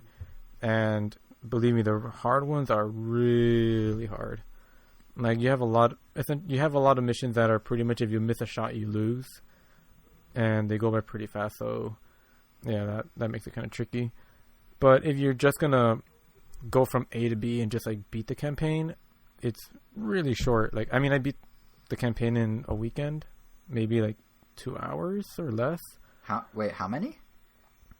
Like maybe like if I had to guess, it was probably less than 2 hours to beat the whole thing. Wow. Well, because like some levels take a little while, but like other levels are like survive for 30 seconds without getting hit, or protect something for like they're really tough. But I mean, if you get them on your first try, you're gonna be in and out of some stages like really really fast. And there are 80 stages, so there's a ton of stages, but you only really have to do like a handful of them to beat the campaign. So to speak. So you beat it, but you didn't complete it. Oh yeah, like to actually complete it, like I'm definitely gonna get my money's worth. Right. If you just do the campaign and you're kind of like done with it, then yeah, if you're gonna do that, I wouldn't recommend it because you're definitely not gonna get $20 worth. But the lore building and I guess like the lore they added and the world building that comes with it, it actually I found it pretty interesting. You get some more background on Marina and Pearl that's pretty funny and interesting. You get like the new villain, or I guess the origins of the villain's pretty interesting. And the only part that I thought was kind of weird, you essentially have to collect 4 thangs, as they put it, like THANGS, and they're like scattered throughout like the subway. Like whoever's talking to you like is trying to speak in like Inkling lingo, but it's like a AI, so it's like missing some words. But yeah, they call them thangs. The dialogue is really funny in general, but you're pretty much going around the different subways. Whenever you see like the thing, it's going to be like pulsating, so you know how many levels are between you and the object. The only part that I thought was kind of weird is that when you enter those levels, it kind of sets it up like, oh, all right, I'm going to have to fight a boss, because you would imagine, all right, that means there's 4 bosses to beat, like 1 for each object. But you literally just go in there, get it, and leave, and that's it. That part was kind of weird. There was like no fight or anything. There are bosses, but they're like dispersed throughout just like any other level. So sometimes you might run into a boss, other times you might not. But if you find a path too difficult, you could just take a different path to that same level, because all the levels are on subway tracks on the map. And they're more than likely there's always a way to connect. There's more than one way to connect to a level. You could just take a different subway track. But yeah, just seeing the different fish in the subway is interesting. The new collectibles are interesting. I don't know. It's really cool. I really enjoyed it. I definitely don't regret getting it. And the music was pretty cool too. But yeah. I still think it's interesting that they did a whole gag of making them look like Biggie and Tupac. Like Nintendo made a Biggie and Tupac reference. Like that still kind of gets like, whoa, okay. Like in the trailer for it. Yeah, I mean the trailer I feel like plays it off more than I guess it is in game. Right. I mean you only see them for a bit in the end. Oh, okay. Yeah, but I mean it was still cool. I definitely recommend it. And now's a great time to challenging, do it. So. And now's a great time to do it with the game becoming relevant again in Nintendo's eyes. All signed. Yeah, and I mean, and you get some new gear, pretty much like an Octoling suit, and of course you could play as an Octoling after that, which is just a rig change.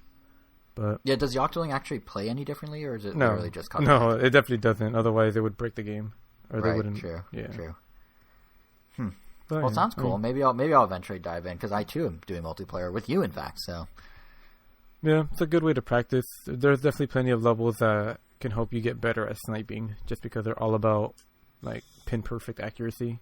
And yeah, I mean, no shocker here. I'm not good at sniping. I'm not good at much, but in games. But yeah, sniping the other day was not going well for me. For example, there's one level I thought was interesting where the entire level, I mean, it's shaped like a giant like blooper.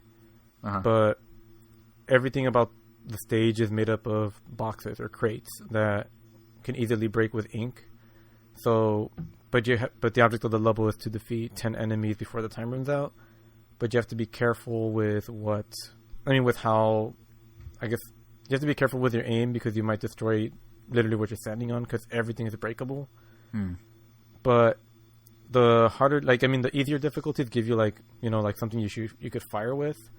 but the hardest difficulty has you do the level with a paintbrush. So, like, in order to move around quickly, you're literally painting the ground, which means you're destroying the ground as you're going, which makes it really hard to, not kill yourself as you're trying to defeat the enemies in the time that it allows you. Right. And not to mention the enemies are always aiming at you, and they can also destroy the crates on the bottom, so it's really tough. It's like a Splatoon mix. It's like a Splatoon remix of how the old Tron game where you can't go back on the path you've already made. Kind of, yeah.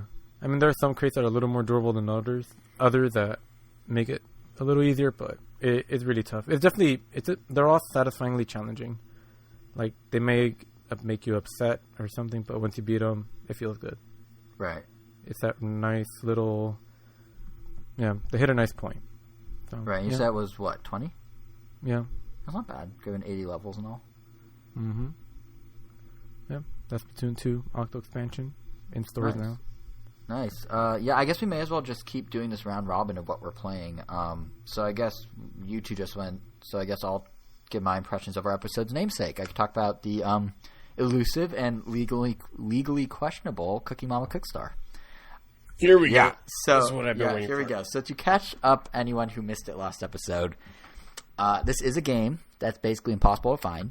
It was published by a company called Planet Digital, developed by a company called First Play Productions, and licensed from the original Cookie Mama creators and IP holders, Office Create.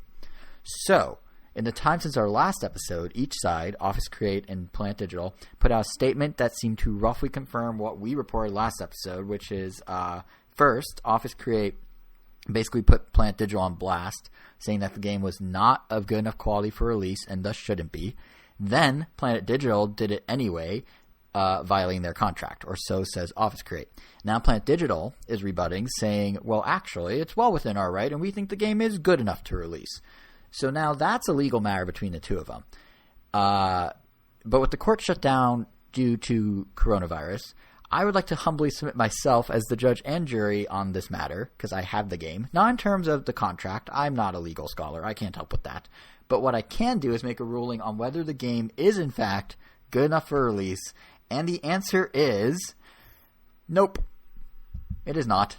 And those are my impressions. No, now to be fair to developers, I think that the problem with Cookie Mama is there are a lot of ideas to like inside Cookie Mama Cookstar. Like the concepts are there, even if the execution is lacking. Or to repeat my own quality joke from the top of the show, even if it's half baked, cause cooking. But anyway, that silence is exactly what I was looking for. Damn it! Thank you, Kevin. But anyway, I do think the ways they tried to update Cooking Mama's formula for like more modern food culture are good. Like the biggest of which is they're updating it for like Instagram culture and foodies. So at the end of each recipe, you now have to plate it and take a photo of your food. And there are multiple backdrops and angles and filters ripped literally right out of Instagram and stickers you can put on top of the pic. At one point, Cookie Mama literally says "pose for the gram," like with the voice acting. And when you take the pic, of course, it switches to a square format, and then it lets you. This one's actually kind of nice. It lets you, should you want to. They map the screenshot button to a button on the controller, so you can actually just really quickly jump straight to share it on social media in what I assume is an attempt at word-of-mouth marketing by the developers. But they did forget to put the one thing that would help them with, which is, like when you boot up a game, the share screen, how they have it pre-populated with a hashtag of the game. Cookie Mama doesn't have that. They forgot the Cookie Mama hashtag for the feature they built specifically to make the game go viral using, presumably, a Cookie Mama hashtag. Did they forget, or did they just not care enough? That is the underlying question, and I think this whole thing with the hashtag is the embodiment of everything wrong with Cookstar, because, they did the gram stuff, and they introduced new things that resonate with the youth of today, like unicorn foods that are rainbow-colored, and there's even a vegan mode that PETA themselves recognized as a cool thing in a video game for vegans, I guess. But, then it starts falling apart because I don't know if they tried and failed or just didn't care, but there's nothing good that, the ideas are good and the execution just isn't. There's zero story or structure or threading together of each dish. Like, and I know there's a deeper lore to be had here. I don't know if you guys know, but the Cookie Mama universe includes a cooking papa, a grandpa, a grandma, a guy named David, a girl named Kate, and a bunch of others, including a dog who does show up. I had to look this up on Google, and just to make sure, I wasn't missing something here. But no, there's a whole like world of Cooking Mama, and none of them show up in this game. So instead, like, the dishes are just there. Like, you go item by item, and that's it. And there is a bit of a gameplay loop where you unlock more recipes and outfits for Mama as you go, and, completing a recipe the first time, then if you get a high enough ranking of 2 stars, which is easy, then you get a Cookstar mode, which means you do the exact same recipe the exact same way, but this time there's no on-screen tips or instructions from Mama. You have to do it all by yourself. But even that concept of you can make the food by yourself and do it better is undermined by the fact that no matter how poorly you do, the food at the end always looks the same. It's always ready for that perfect Instagram photo that you're going to share without that hashtag because they didn't include it. So like you're basically rated on a scale of 1 to 3 stars for each recipe. The lowest you can go is 1. There's no way to actually fail. Mama may get upset, but the sandwich or the whatever it may be still looks exactly the same. So that's kind of a weird thing. Like, there's no actual visual feedback to you failing. And perhaps that's a. Yeah. I got a question. Once in Cooking Mama, are you playing as Cooking Mama, you are helping playing Mama, as, or she is teaching you? It depends. Sometimes you're helping her. Sometimes she's teaching you. A lot of the games do have just you go recipe. And now I haven't actually played any other Cooking Mamas. I just read up on them in anticipation of this, so I would have correct impressions.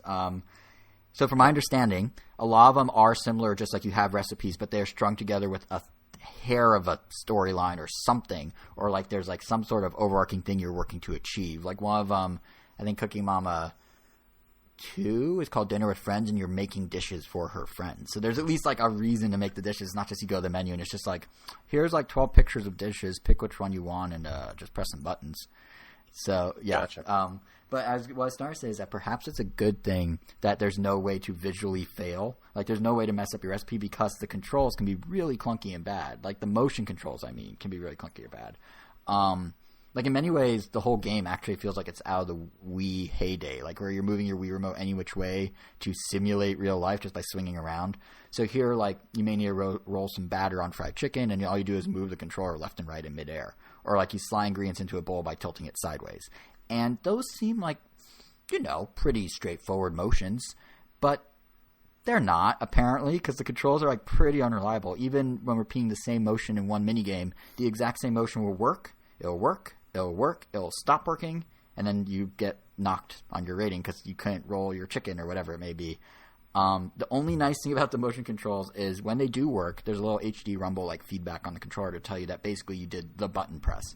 Like, instead of being actual motion controls, or you're actually like, oh, you're tossing the chicken to make, or you're tossing like a pancake on a pan, so make like a little flipping motion with your hand, like that kind of air circle. It's just like, just flick. So it's and then it gives you the buzz. So it's really no different than like a button press in midair, which is kind of lame. But when it even works. And that's the thing, is if you want to avoid having these motion control issues, that's cool. You don't have to use them. If you play in handheld mode, it's all buttons and sticks. But then you run into a different issue where everything is too simple for its own good. It's literally 10 to 20 second mini games that are just endless QuickTime events of the same repeated motion. Like, I feel like in the Wii days at least, and, in holdovers like this of the Wii days, motion controls, like the act of swinging around, the act of doing all that, kind of made normal inputs a little more fun at least, even if barely. But remove those inputs and just have it be a button press. And, yeah, like, in handheld mode, you got a prompt to press a button to rotate a stick. Now press a second button and do it all at this speed. And it's just like sometimes they'll throw in additional things, like watching a meter or guessing which object is being teased when they slowly start revealing it. Can you figure it out before time runs out? So you can put the egg in the thing, but the egg's only round shape, so clearly that's the one. Like, it's, things like that. But it's not riveting. It's literally, like I said, an endless string of QuickTime events. So I would recommend, when motion controls work, if they work, motion over buttons, because at least motion, you're like moving your hands around a little, so it feels like you're doing more than just A, stick rotate, A. But yeah, like gameplay-wise, it's very shallow. Which brings me to the other problem, which is the presentation. Now, for the most part, I should be fair, the graphics are fine. The menus are clean, albeit very basic. Everything's visually okay. It has like a very, again, Wii era look and feel to it. I mean, like literally, this could have been a game from the cutting room, left on a cutting room floor in 2009 that suddenly found its way onto the Switch, and that's fine. Like it looks okay. It has like a nice, clean feel.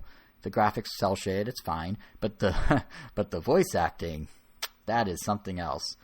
Now, apparently, in my research, the series has always had this not particularly well done accented voice. Cookie Mama's Japanese. English is clearly her second language. They're not hiding that. But something here in this one feels especially flat and especially awful. And like things like her saying, "What in the what?" and "I can't even" sound even like more ridiculous and bad when she says them completely flat, as does when, you're cutting a steak or whatever, and you're doing like, you have 30 seconds. You have to chop the steak. And 2 chops in of the 30 seconds, she goes, "You're the real hero." And it's like, what are you talking about? How am I here? All I do is chop a piece of steak. Or the other one that's kind of good. When you do your photo, she says, "Don't forget to tag mama."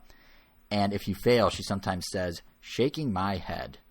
And it's not good. The one good line in the whole thing, at one point she says you should have your own game. And I was like, okay, that's actually kind of clever. I see what they did. That's a little meta. All right, I'll give them that one. But the rest is just like, yeah, it's not good. And then lines I don't even remember. I don't remember because they come up so randomly. So like you'll be on the menu and I'll be like picking a recipe and she'll be going like, "I'm hungry." And then like a couple seconds will go by, literally like 2 seconds. And then she'll go like, "Oh." And then 2 more seconds later she'll go like, "Let's cook." And then another second later she'll be like, "Oh." And I'm like, what does the "oh" mean? I'm not doing anything. Is she having a conversation with herself? Like, I don't under... Yeah, so that's Cookie Mama. It's not the most horrible game you ever play. It's certainly not the best game you ever play. It's just a series of QuickTime events that happen on a screen in front of your face, either at close distance in handheld where it's worse, or at a further distance on our TV where it's equally bad, but at least you're flailing about so you feel like you're doing something. And then there's some bizarre voice acting on top. That's about it. I mean, there is a little fun to be had at first, kind of, but just barely. What were you going to say, Kevin? I guess it seems like the reason that this is getting like, oh man, like this game is so terrible. I think that's only happening just because of all the drama surrounding it. I think there's a lot of that. Like, I think it doesn't sound like that much of a mess. It just seems very... Yes. Very bare bones. It's very what's the word I'm looking for? What's the word I'm looking for? Derivative. It's very derivative of what the other games do, and that just kind of does it at the bare minimum to get by. And it's fine. Like, I saw some sites were giving it like a 3 and like a 2, and I was like, nah, this is like a 5 or a 6. It's suitable. I'm sure kids can have some fun with it if they don't get frustrated by the controls. But it's just very... And assuming that they could get their hands on it. Yeah, assuming they could get their hands on it. But it's just very, like I said, it's just like if you're playing it, you're just like, there's a thing in front of you on the screen and you do some simple actions and things happen, and that's it. And you can have the simple actions be more simple and more boring closer to your face or further away, but more difficult to control. But that's basically it. Like, I don't regret buying it at all, honestly. Like, the whole controversy around the game is why I was interested. The fact that it's not readily available makes it like this weird little slice of gaming history, and I'm glad I own it for that reason. But really, there's no other reason to buy this. It's not so horrific that you're gonna, it's not a Superman 64 situation. It's not worth $40. It's definitely not worth the extra $5 I pay for shipping on top as a game. But like for $10, $15, someone will probably find some entertainment in this because it does have a decent amount of recipes to choose from. It does have, the vegan mode. It does have a potluck party, which is a multiplayer mode that I didn't get to try. There is stuff. It's just like so shallow that I don't know, like who, even if it was functioning correctly, who would find a longer period of enjoyment out of this than just the novelty of it, unless you're a really young kid, in which case even the voice acting probably won't bother you. So if you look at it from like our perspective of like us three, I would not recommend it. If you have like a 6-year-old, maybe. If you don't mind your 6-year-old throwing the Joy-Con into your TV eventually. So, yeah. I will say, though, one side benefit of having played it is that it did remind me, I think it's purely nostalgia talking about, I kind of miss the Wii Remote days where, like, you only needed one hand to play a video game. Like, there's something kind of nice about, like, being able to like have a snack while literally making a virtual one. Like it's kind of like you can more like be more leisurely with your gaming when you just have the one controller in the one hand. And I know a lot of games don't benefit from that, but it was an interesting concept in the Wii days.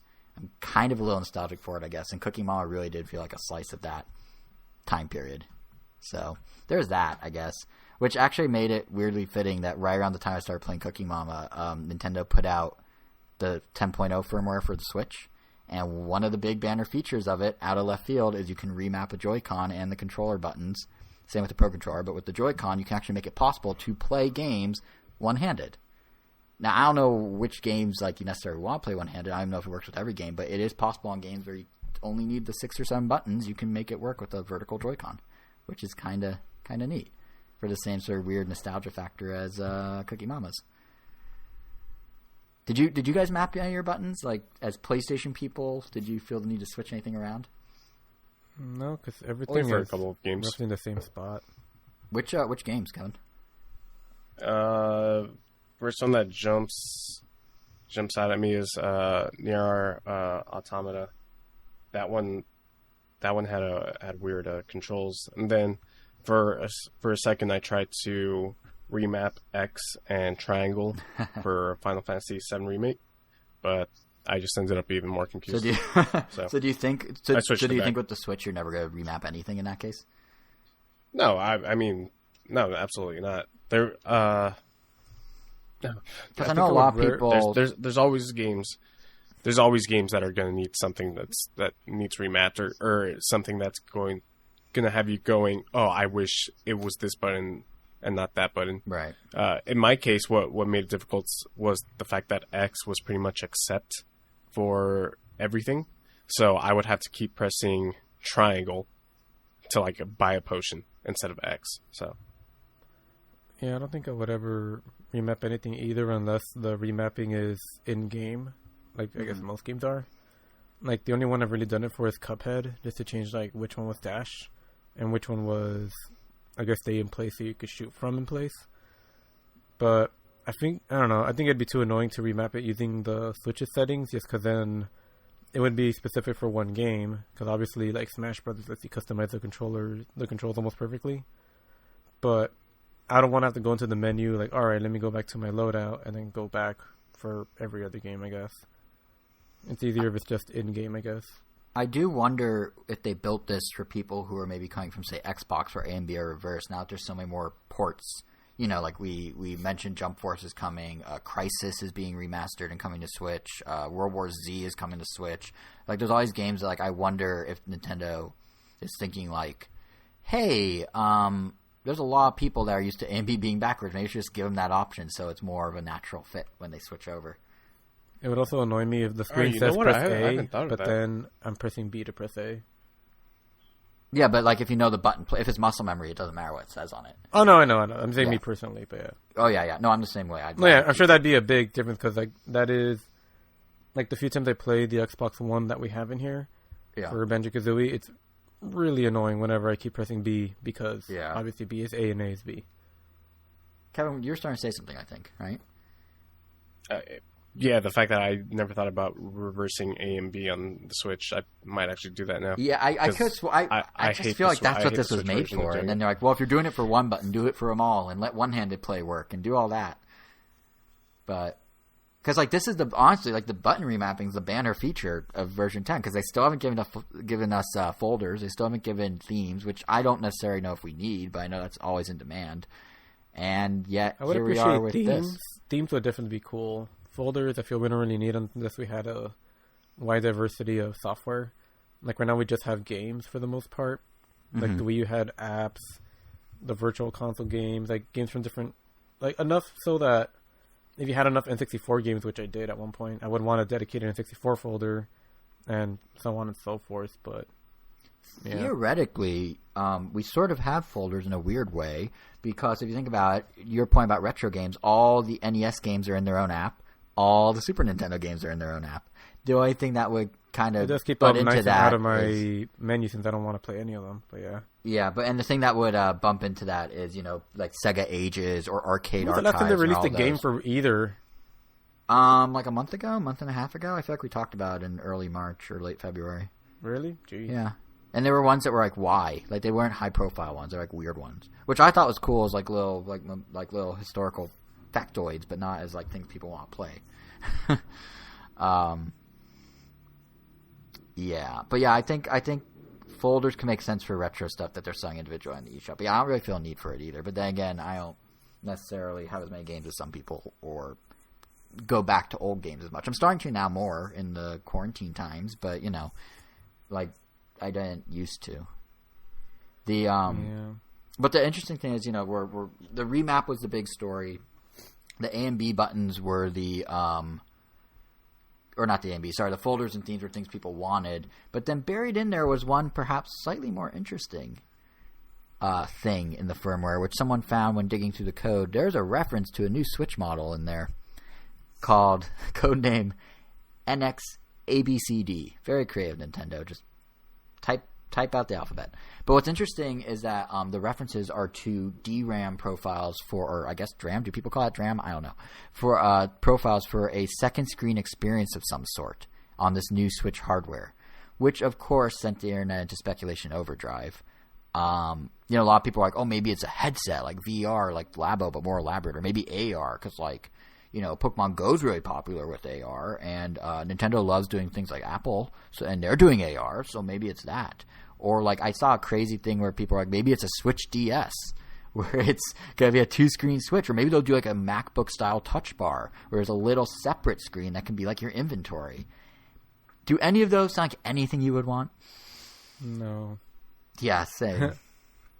When you said second screen experience, like for some reason the first thing that came to mind was just the ability to like have a Switch docked and treat another Switch as a second screen, so they could do things like Nintendo Land. That's literally it. That's that feels like that's something I would want if they bring back Nintendo Land, because I feel like a lot of those games we would actually still play today. I don't know if you would necessarily even need more like DRAM profile, like anything hardware wise, to make that happen besides just well, I guess you sort of would. You just need one to spoof itself as a controller. Because yeah, I was thinking sort of the same thing. Like it'd be awesome if Nintendo Land came back. More powerful hardware because you're streaming the game. True. I mean, offline, but I don't know. Although not really. You're just doing wireless. You're just doing multiplayer with. Oh yeah, it's like Game Boy connectivity kind of. Because you also get like asymmetric games. Like I mean, a lot of those games are asymmetric. That's the whole point. But right. Oh, I see. You're saying with one copy of the game and 2 Switches you can do it, opposed to 2 copies of the game. Yeah. Because I was thinking it could be like this could be kind of along those same lines. It could work as like when they come out with that eventual rumored, maybe possibly Pro model, is not just to do what you're saying, but also like if you want to play Switch and you had a cord, let's say, that you could plug into the TV, like no dock needed, you could theoretically do stuff like Kirby and the Rainbow Curse, or even Mario Maker 1, where you have the gamepad touchscreen having a zoomed in view of something and your TV kind of being the reference point for the bigger thing.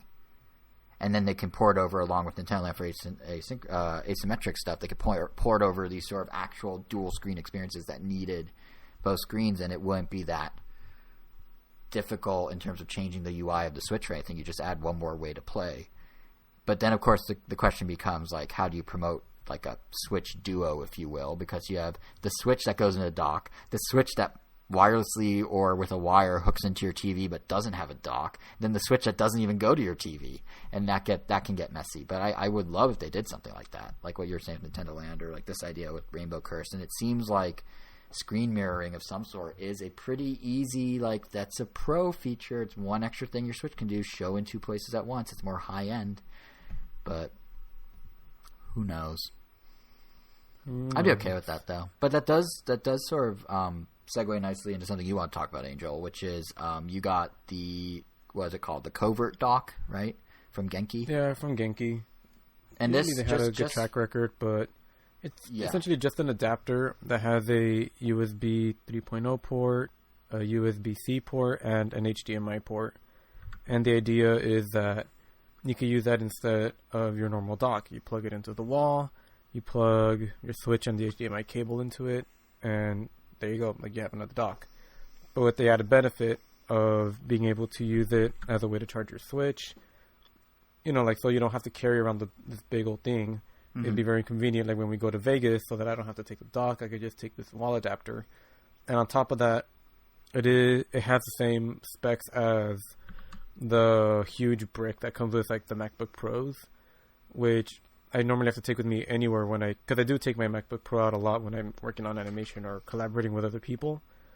And it would be really nice to not have to take the big white brick and just like leave that here and take the little tinier dock. The only problem is that so far, I mean, this was a Kickstarter thing, but unfortunately it's not working as advertised. Sometimes I could get it to work. Other times I'll connect it and nothing happens. And I'll just have to keep unplugging it, plugging it in. And eventually I'll get it to work. And sometimes it'll work just fine during a whole game session. But other times the image will keep coming in and out. Which can obviously be really annoying if you're playing. Yeah, which can get really annoying if you're playing, any kind of online game. Which is like a big no-no. And yeah, so I contacted them. They want video. It just sounds like a big pain to just have to get video because sometimes it works and sometimes it doesn't. So, I could plug it in hoping to get video and then it just happens to work. Now I have to wait. So it's weird. It's really weird hoping for it to not work. It's like, I don't understand why they could just take what I'm saying at face value because not only did I already back it, but I clearly want their product. It's not like I'm asking them to give me two. I'm more than happy just like sending mine in. I don't think that it's that they don't believe you. I think it's they can't replicate it, so they want to see what you're seeing so they could see what may be causing it. Because the way it flickers, the way it comes in and out could indicate if a driver's not working or something a certain way. I know, but I've also tried it on various things. Like, it's definitely that. I mean, can't I just send it back and they can see for themselves? But yeah, that would make more sense. So you have it currently as early access, right? Like, it's not officially out till May, I don't think, is it? I mean, you could buy it, but I guess just because of shipping... I mean, May is next week, but... Yeah, just because of shipping, you probably won't get it till May.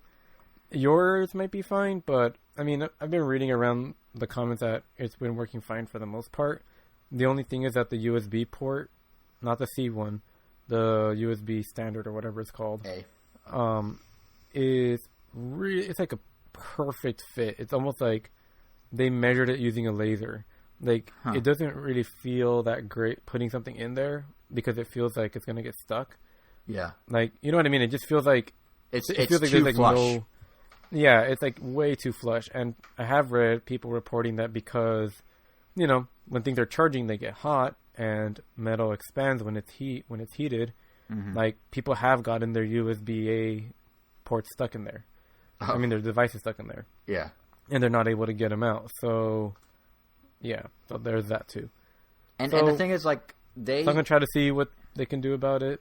Hopefully they can at least give me another one. If it works, great. If not, then... I mean, I don't really have any regrets. Genki's a great company. I'm sure they'll at least replace it. And hopefully they'll give me one that they tested. And, yeah, then that'll be that. Because I do like the idea of having my dock in the main house and then this thing plugged in here in our second living room. That way I don't have to take a setup to multiple places. But yeah, right. And just to the point, it's also like $70 just to give you an idea. So so it's like 20 some odd cheaper than the real one, so to speak.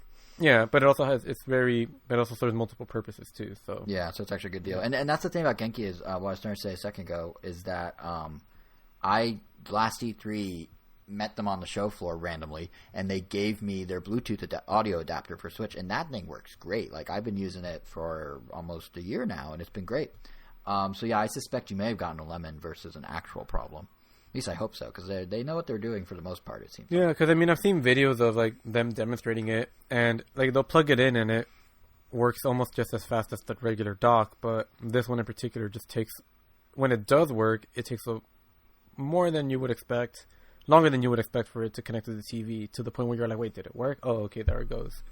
Well, you have to... And sometimes, like, I mean, I did manage to record one thing that happened randomly, but sometimes I'll even, like, shift the screen over to, like, the right, so that you get, like, this Pac-Man effect where whatever's on the very right edge of the screen is now on the left, because that's just, it's like everything got shifted over. It wrapped. But, weird. Yeah. Well, you'll have to keep us posted on, what the saga and if you end up with a good one, because conceptually it's really cool. Oh, yeah. I mean, if it worked perfectly fine, I would definitely recommend it to anybody. But right now, I would say wait. Yeah. I mean, we should do all our game reviews like that. If the game delivered on everything it said it would, you should buy it. that should be our impressions from here on out. But no, I'm just trying to get to work as advertised. I know. Like just literally to get it to work. I know. But yeah, hopefully it does for you, because that would, especially since you backed it, that would kind of suck if it ended up not. But time will tell, I guess. Keep us posted. I mean, ARMS technically delivered on everything it said it would. That's true, and what it delivered on wasn't necessarily the right thing. Yeah. Yeah. I guess before we get to our final game, Kevin, are there any other games you've been playing you want to talk about? I've actually started to replay a little bit of Overwatch. Oh, how's that going? It's going okay right now. It's going pretty good. I'm having fun. I don't rage as much as I used to. So last you said you came back to it. Like how long have you been out of it? Because the last time I kept up with Overwatch, I mean, I obviously don't play it, but I loved seeing all the new characters that would come out. And the last person I saw was, I think her name was Brigitte.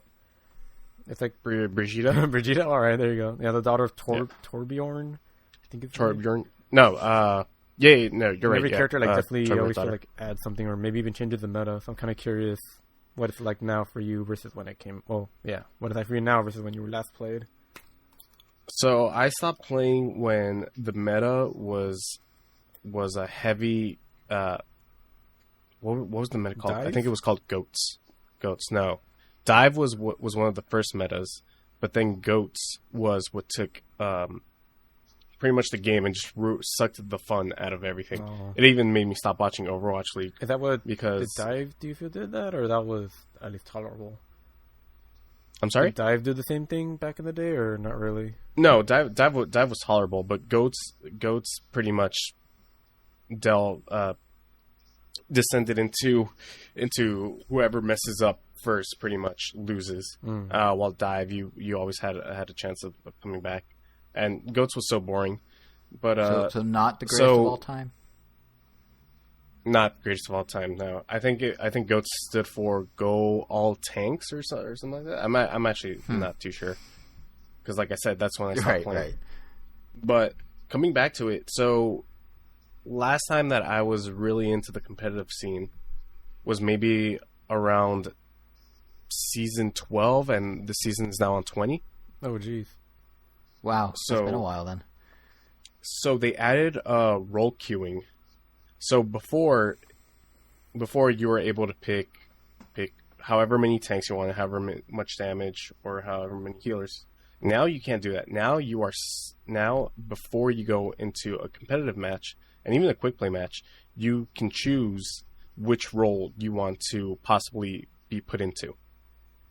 So if you want to go all three, you'll choose all three, but then you might, even if you pick we'll say damage, you might be stuck with a healing character, and you can't switch out of that role either. You can switch characters within that role, but not outside of them. So if, let's say, your tanks or your damage dealers suck, it's pretty much game over. You can't step up to the plate and become a damage dealer yourself. Aside from that, they recently started doing weekly bans on characters, and last time I played it was on Thursday. Somebody said that the way that they're doing that is that Blizzard is actually taking the characters that are being used the most the previous week and then banning them the following week. Interesting. That's kind of cool. That's kind of like what Nintendo does. I would love to see that modes. in Smash Brothers. But that's what Nintendo does with is that what they're doing? Oh, no, I would love to see that in Smash. But... Oh, they'll never do it in Smash. But it's definitely how Nintendo approaches Splatoon modes, where every 2 hours, similar concept, every 2 hours they rotate the mode, so you can't just pick your favorite mode and play. We were talking about this a little last episode, if I remember correctly. But you have to learn every mode, so this is kind of Blizzard's equivalent to be able to learn every character. Or at least not lean too heavily on a popular one, which is interesting.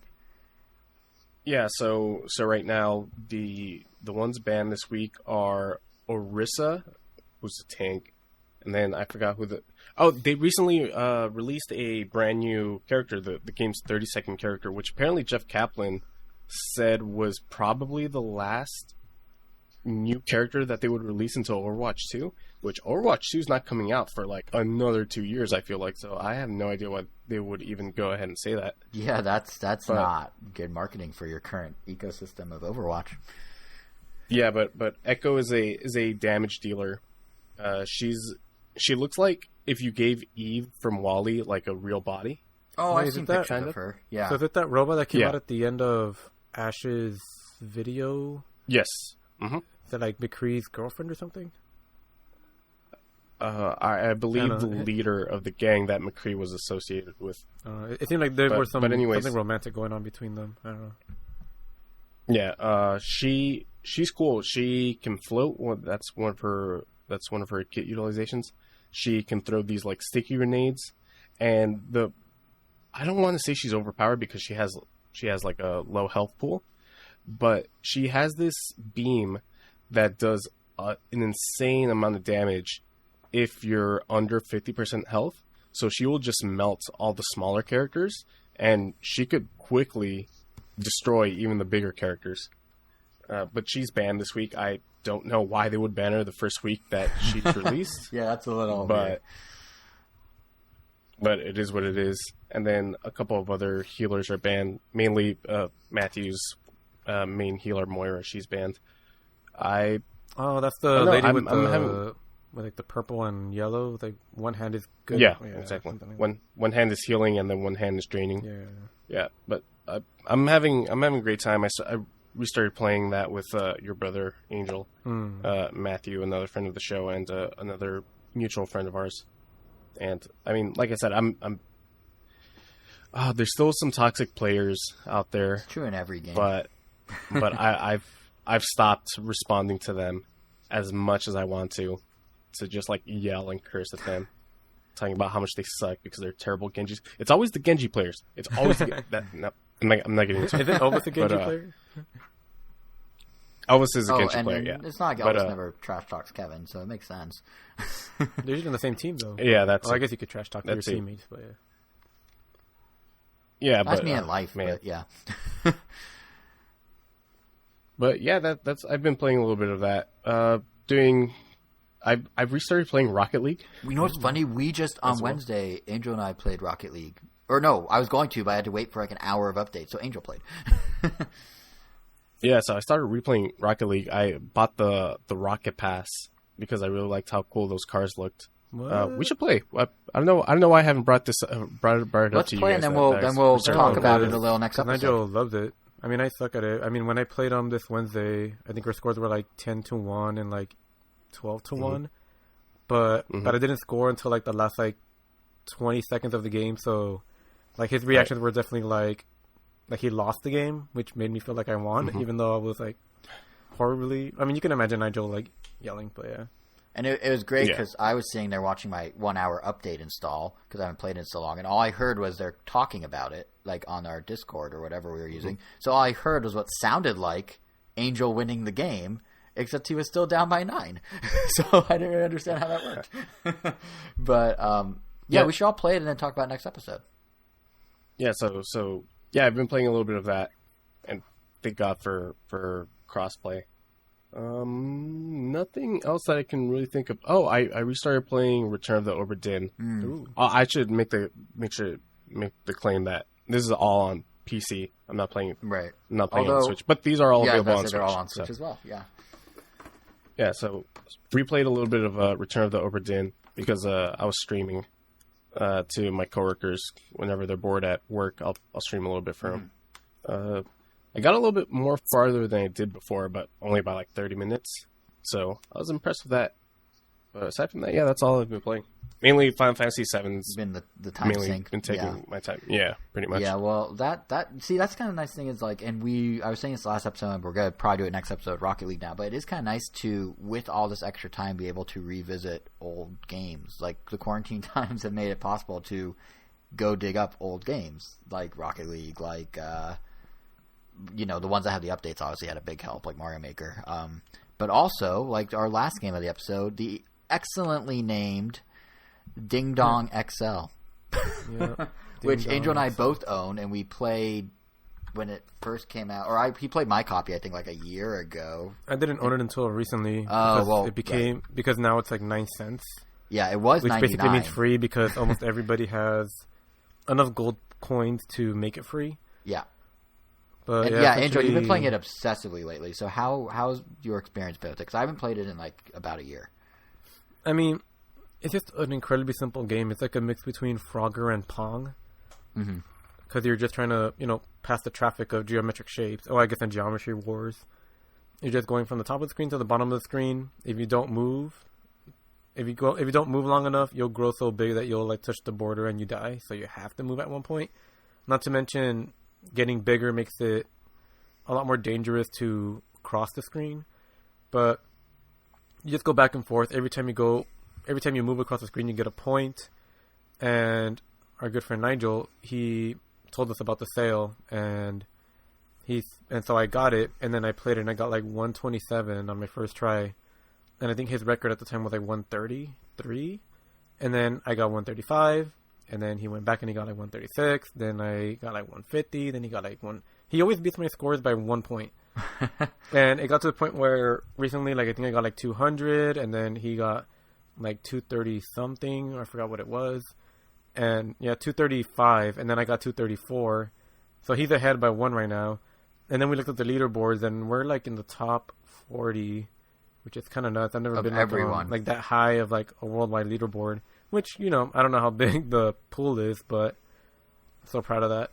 No, but at it's this rate, yeah. But at this rate, I feel like we're probably going to reach like the number 1 and 2 spot just because, I mean, it goes by quickly, but oh god, it could get really frustrating. I mean, especially and nerve-wracking when you get like towards the end, you start to choke up. It's like, oh man, I need to go through 2, but it also has this mechanic where if you barely skim one of the shapes without hitting them, you'll get an additional point. So sometimes you'll want to go for those, but then obviously you could die and just ruin your whole run. And there are also power-ups that, slow down time to give you more points, destroy everything in there to buy you some time to get more points. They're pretty much just there to get you more points. On average, like 6 points. But, I don't know. I don't really see any reason for anyone not to get it. It's like surprisingly addicting. Yeah, it's and there's like some unlockable skins. There's even an infinite mode that's way different from the solo mode that we haven't really delved into. Maybe once we take over this mode.